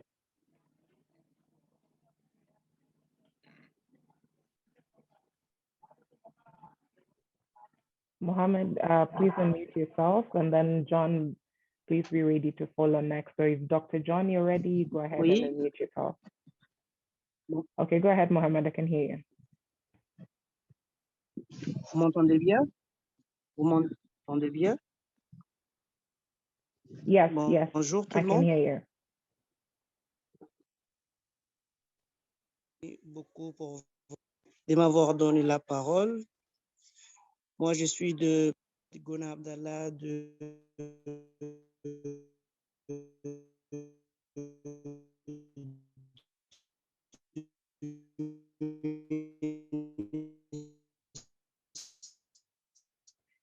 Sorry, Abdallah. Abdallah, we lost you. Please, Abdallah. Abdallah, we can't hear you, so we can't translate what you're saying. Sorry, I think Mr. Abdallah is having some connection difficulties.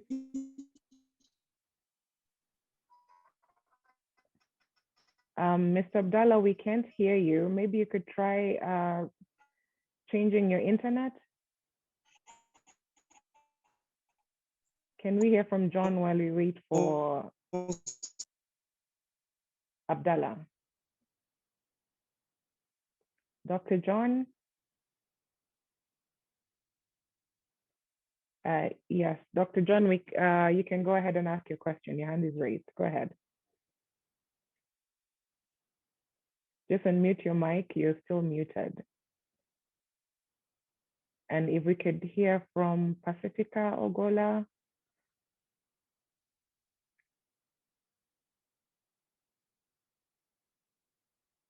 Problème de connexion, en fait.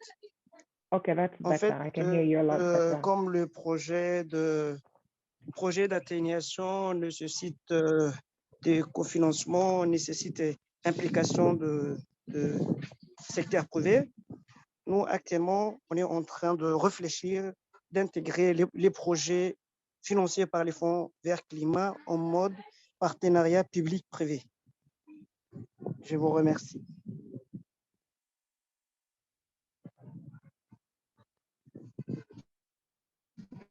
Thank you very much, Mr. Abdallah. That was a very good contribution from Djibouti. And I think we've received very good examples from KCB and Kenya, how the government and the private sector partnering, especially to support the SMEs and the small business in engaging in climate action and adapting to climate mitigation. So we did have a good presentation on how that can be done. John, if we have you, John, your hand is up, but I can't seem to hear you. And if I can't have Pacifica, do we have anyone else from Kenya who can talk about Michael Lokumu? Can I ask you to talk about Kenya's experience while we wait on John? Sorry, Doctor, I went offline for some time. I've just come in. Yes. So what I'm asking is, there's a question from South Sudan. They were asking about how did you assess your your capacity needs in Kenya, for example, because Kenya seems to have made quite a lot of progress in terms of climate action and climate finance. So what did you do to assess your climate needs? Because the South Sudan would like to figure out the best way to do that. And then what was a cost-effective way that Kenya did go through to ensure transparency, clarity in transparency and governance to enable them to be able to qualify to access the climate financing from the various funds that are available.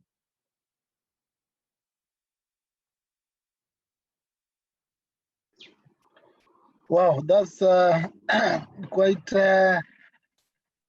quite interesting. But as regards the qualification to get or to access climate financing, I hope the NDA could still be able to address that, because basically it goes through the NDA accreditation or vetting process that would enable the institution that qualifies to be able to clearly represent the representative or the particular constituency that it is being accredited for.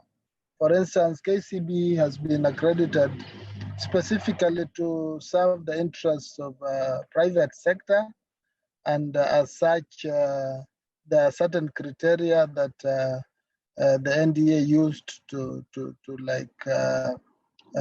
qualify or to forward the request of KCB to be accredited, among other accredited institutions. But regarding the capacity needs, of course, we know that as a country we have various institutions that deal with the climate change. As such, apart from the institutional needs that we normally interact together and get, there is normally what we call technology needs assessment that was done some time back, and that came up with issues of the needs as regards the technology needs that Kenya has in order to implement its climate change plans, and as such that was done some time back.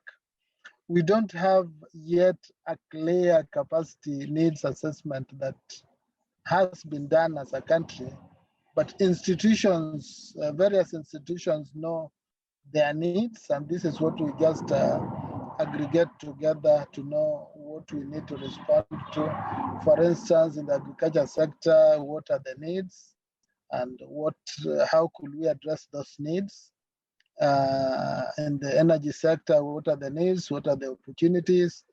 Basically, that is how we have been going about it. But basically, that is done when coming up with the sectoral policies. We do some SWOT analysis that helps to identify some of these things that can be easily addressed. I'm not sure whether I've answered any of the questions, but I've tried to fumble around to get maybe some answers across. Thank you. You've answered most of the questions. And if there's any other needs that can be identified, we haven't heard from Somalia so far. I don't know if we have any representation from Somalia who can talk about some of the challenges they're currently facing in accessing climate finance. And then Ethiopia, if you can talk about your experiences, especially in what's been mentioned with South Sudan, or if you can talk about some of the challenges you're facing where you are, and then also open it up to Kenya as well, and anyone else in the floor who has challenges that you're facing currently with where you are in terms of the barriers, and any solutions to some of the challenges that have been mentioned.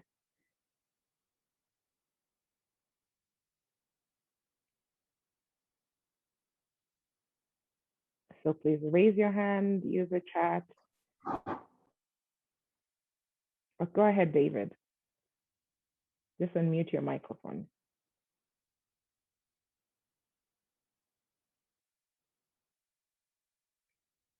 Okay, you're unmuted, but I still can't hear you. Could you try say something? Sorry, I think we've lost David. David, go ahead.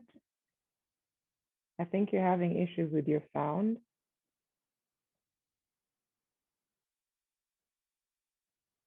If David is not able to speak, do we have anyone from Somalia to talk about some of the challenges that are being experienced, or any of the other member states present?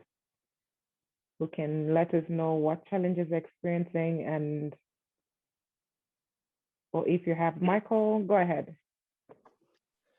Yeah, thank you once again, Dr. Yeah, I just wanted to point out that some of the challenges that we face, and I think this is not just in our region, but across the board, is the access to finance, especially for adaptation.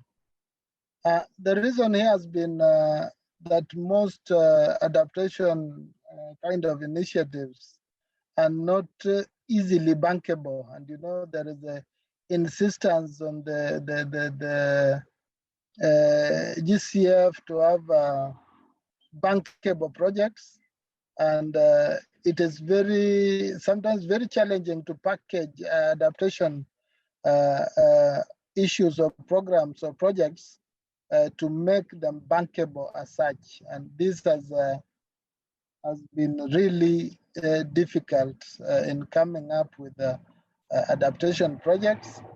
Secondly, regarding private sector involvement in adaptation activity, has also been not easy because adaptation, coming up with a business case for adaptation is not normally very easy, as opposed to mitigation, where simply you come up with initiatives that reduce emissions and you quantify the amount of CO2 equivalents that you have abated, and in the process you are paid for that, which is far easier. But adaptation has been still a tricky area, and many people, especially from the private sector, are not excited venturing in adaptation. Yeah, so that's what I would like to point out for now. Thank you, Dr. Thank you, Mike. And maybe for that, I can ask anyone from KCB. I think you had mentioned that you had presented some projects to GCF that were receiving a lot of, that showed a lot of progress. So any of them adaptation projects, and how have you been able to ensure that you're getting a positive response on adaptation funding that you have submitted to the GCF? I don't know if we still have anyone from KCB who can be able to maybe give us some best practices or experience on how you've been able to align your projects that so far have any of them been adaptation that have received a positive response from the Global Fund so far? I don't know if Dr. Joseph is still around. And I think we lost Dr. Insitfu from the Global Fund. Maybe he would have been able to give us a bit more insight from that. Or I can bring back Emily. Is Emily still around as well? No, we also don't have Emily. So anyone from KCB?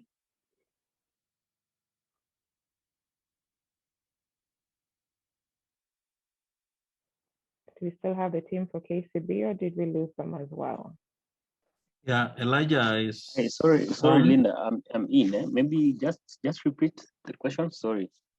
So in the presentation that was given, you had said there's some proposals that you have submitted to the Global Fund that look like they're receiving positive traction. So my question was, are any of them in adaptation, and how did you make it attractive? How was the proposal made? How did you make it attractive to the Global Fund? Actually, these proposals have both aspects, whether adaptation and mitigation so far. And what happened is that when they approached us, the good thing with this GCF is that there's this issue of country ownership. Yeah. So there we had to liaise actually very closely with the NDA, and to ensure that they are in line with the national agenda as far as the national determined contribution goes, to see how they do fit to this policy. And we had also to ensure that we're able to quantify the climate impact, because this is one of the key things that GCF looks for. So once we did the quantification, that is on the concept phase, we shared with the team GCF. They gave us their responses, and we reworked together with the project developer to make sure that the bankability comes out clearly, and the climatic effect also comes out clearly. And now we are on the second. We are now on the second phase of the same. So it's been quite a lot of to and fro engagement with the GCF experts, because based on the type of the projects we're looking at here, it's not outrightly that you will just get it right from the onset. Yeah. So a lot of discussion has to go into place for it to be improved, so that you can be able to meet the criteria that GCF has set. So just to answer you, it's not just a one-off shot, and automatically we fulfill all the GCF's requirement. No, there has to be quite some engagement for it to be accepted. Maybe if I can Yes. follow up, and just in your personal opinion, yeah, if you have thought about it, if you have an answer in terms of, because I think it was also said that the presentations that made it through, and there's some that did not make it through, that you then decided to provide lending through your other normal lending capacity. So is there any way that that assessing the projects that were able to go through and the ones that got rejected, what the difference was, or what the gaps were, or what it was that these others that got rejected should have done to ensure that they were able to get a positive round and even make it to the second round? Is there any advice that you can give maybe those who are here and wanting to prepare a project on how to do the right project that would make it all the way to the Global Fund? Yeah, just to be clear on the rejection part, yeah. I think, as you're all aware, our accreditation lies between 50 million and 250 million US dollars, and that is quite a cut for African projects, or rather for our local projects here in Kenya.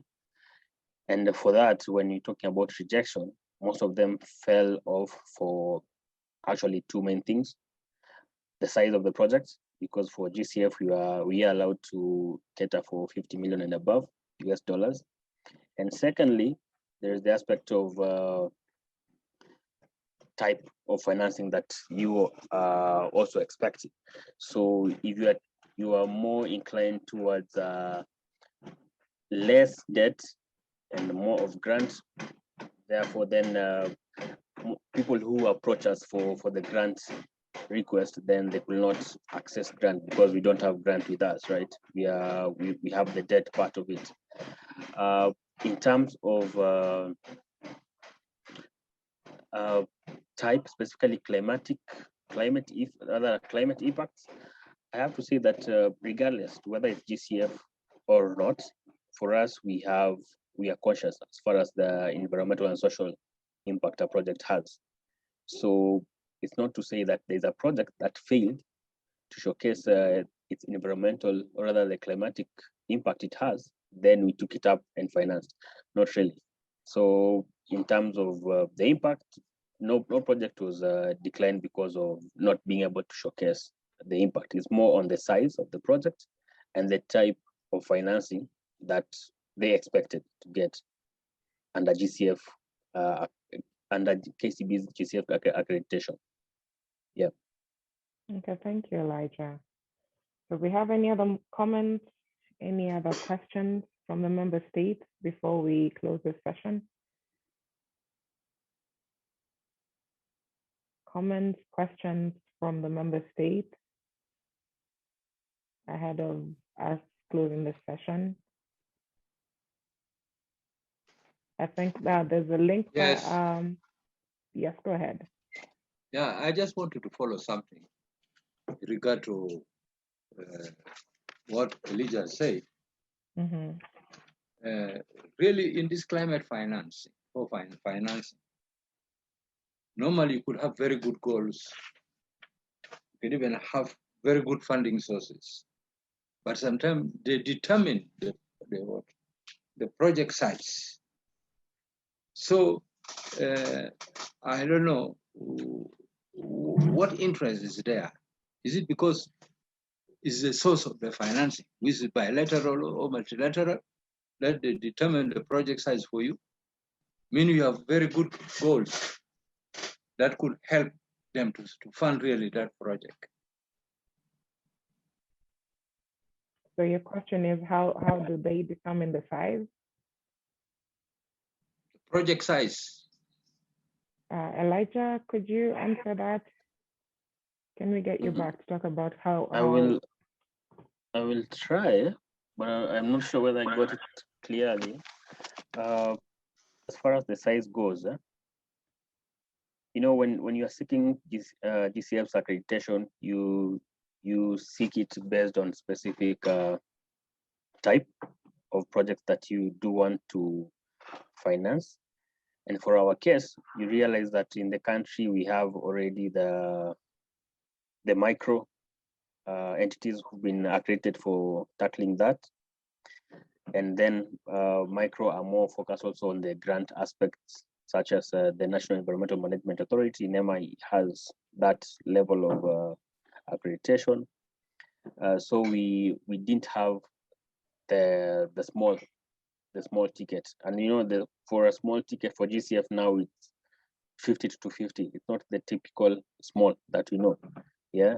So we went for the small by the fact that we are a financial institution, and again we do know where best again to unlock opportunities, because these climate opportunities, there have been players who are already present in the country. For example, if you take for the example of Propaco, the French Development Agency, they're quite strong already. The KFWs, and they are playing at the level of between now 50 million and below, for instance, and they're also offering debt finance. So as we opted for this range of 50 to 50,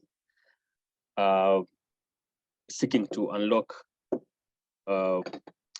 the difficulties that such climate projects with that size could have faced as far as accessing climate finance goes. But again, that is for GCF.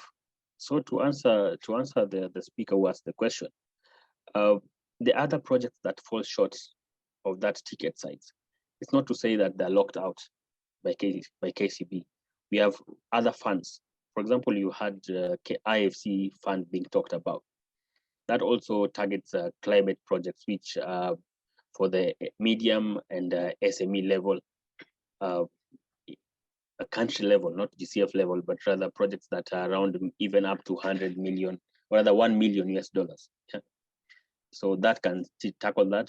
And even our own funds, we are more than glad to channel them towards climate projects. And one thing that I think was mentioned by Judith is that we are internally looking forward to increasing our green lending to up to around 15% in the next coming 5 years. And you see, to do that, not only will GCF unlock it. GCF is just how do I put it? It's one of the keys, yeah, but not the ultimate decision maker on whether we reach 15% or not.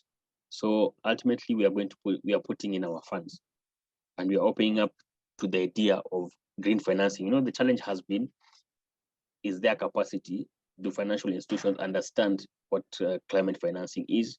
Do they understand these projects, the risks that come with these projects, and how you mitigate them, and even the successes of these projects? So, and that's why Judith mentioned the issue of us building the capacity of our staff members first.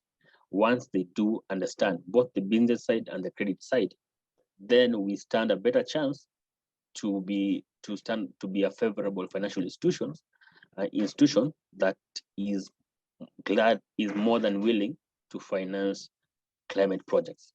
Yeah. I don't know whether you have answered or still yes, more. Yeah, you've answered very well. And maybe I can bring Philip to kind of supplement what you have said, because Emily is not around, but Emily did give a list of other ways to fund adaptation and mitigation practices in the region. She talked about bilateral arrangements. She talked about the German government, the UK government. She gave examples of the adaptation fund. So there are other funding mechanisms available to be able to adequately address the gaps that you're talking about. So if you're not able to be accredited by, or you're still in the process of getting accreditation by GCF, there are other funding sources available. And if Philip would like to add to that, you are welcome. And meanwhile, while we open it up to other comments, we have some comment. I can take some from the chat from Sudan. Sudan did say that there is no national budget for climate change, that Sudan depends on international funding, and the focal point for raising funds, I guess the focal point is the one that engages in fundraising with Jeff as well as GCF. And then again, there's we were not able to hear from Ahmed Aden, but I think he's put a link on YouTube on something. And then again, Omen says barriers to, hold on. Give me 1 minute. Do we have any more comments from the floor while I go through the chat? Okay, the last comment I will read is basically says that one of the barriers, I guess, in Sudan as well, is again, they've brought up the data issue. And then they've talked about the institutional capacity issue. There's need for institutional reform. Again, talked about the issue of capacity. The institutional reform is to be able to fit the capacity requirements. And then again, technical capacity in terms of not just qualification, but the technical capacity in the field of financing as well. So I think there was one last comment as I hand back over to Philip to maybe wrap up and give any other comments that we might not have. We have gone a bit over time. So if there's no further comment, I had seen someone with their mic open, but they seem to be gone.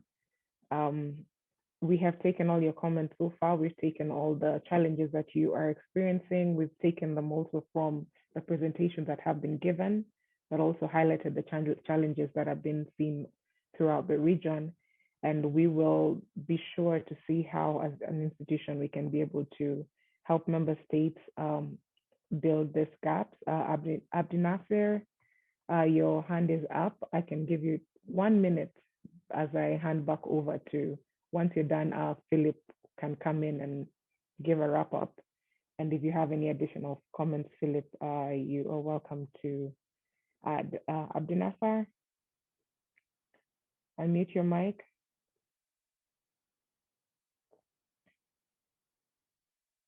Okay, Philip, please feel free to thank you. Conclude. Thank you very much, Linda, for moderating that session well.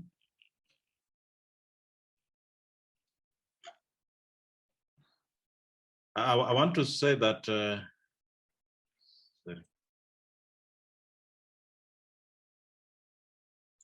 just 1 minute, I stop this. Yeah, so now I think it's better. I don't have much to say, but I want to thank you, Linda, for moderating that session very, very well. What we need to know is this is just the beginning. We are not only looking at GCF. From what we've been given by Joseph and even Emily, we have non-UNFCCC financial institutions that are also in the play that can fund. So from here, we learned a lot that we don't only have to look at the GEF Trust Fund, SCCF Fund, and LCDCF Fund, and GCF, but we have quite a number of other entities that can fund. And actually, this is the essence of this training. And being the only beginning, we'll have so many engagements to let us know where can we send our proposal, how can we design our proposals, and all that. So I think that is what I can add from your session, Linda. More will come to participants and member states as we continue engaging. Sorry, I have the problem now that we are done with that session, we want to end it now. I can see our time is far much spent. We were at one time 66. We have reduced to 36, maybe because it has taken too long.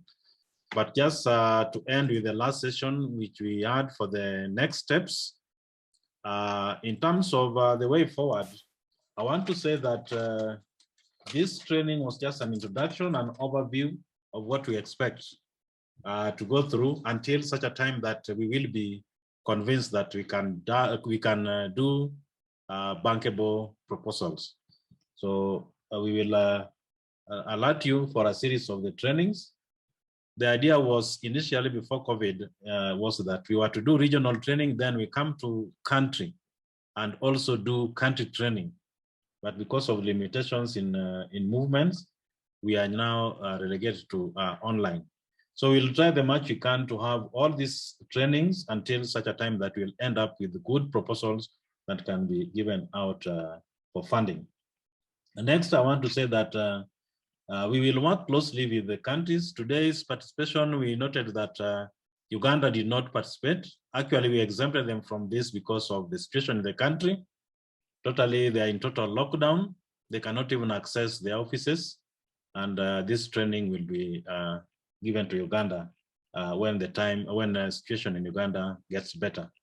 But apart from that, we are going to engage on one-on-one with member states. We will get to engage Somalia, South Sudan, Ethiopia, Kenya closely, because as we are saying, countries are at different levels.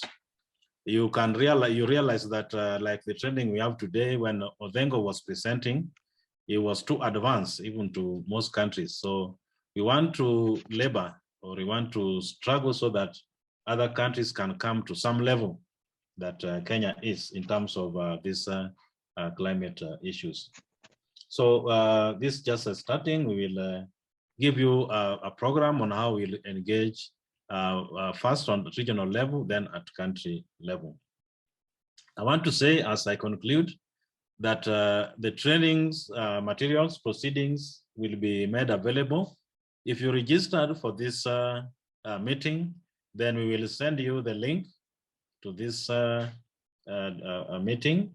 Then we are also giving our communication team the proceedings. They are going to edit, make it shorter, and remove some of the things that are not necessary. And then we will upload. We will have this training on a YouTube. So you keep on checking on ICPAC social media, YouTube, and you'll be able to get much more on this. And don't forget, if you get to ICPAC webpage, we have events and we have Recama. We have a page within the ICPAC page. Most materials that we have for this project are online. So feel free to access them, or you can always ask any of us for any material or any data or any activity that you want your country to be engaged in. So I want to end it there. And unless there is any other issue that I'm forgetting, maybe from the team, Recama team, you can feel free to add. And from my end, I think the training has taken long, but was very, very successful. My team from ICPAC, do you have anything to add, Dr. Sabiti? Okay. Yes, Philip. Timothy, you're quiet. Are you with us? And do you have anything more to add? Yes, Philip. Probably no. Linda, anything more to add?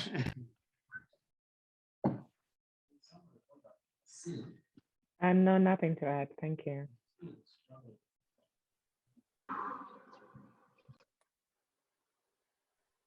Yes, please hear me. Okay, yeah, but you can't hear him. We can't hear Abdul Nasir is struggling to talk. Maybe your gadgets. You can type something for us or send an email. We will follow up. Otherwise, we want to end it. And I want to thank everybody for your time. for participating. Be on lookout. We will send more invites for future further trainings, not only finance. Rikama will also train on negotiation now that we are getting to COP, and many other trainings that will be rolled out. So thank you very much and have a good afternoon.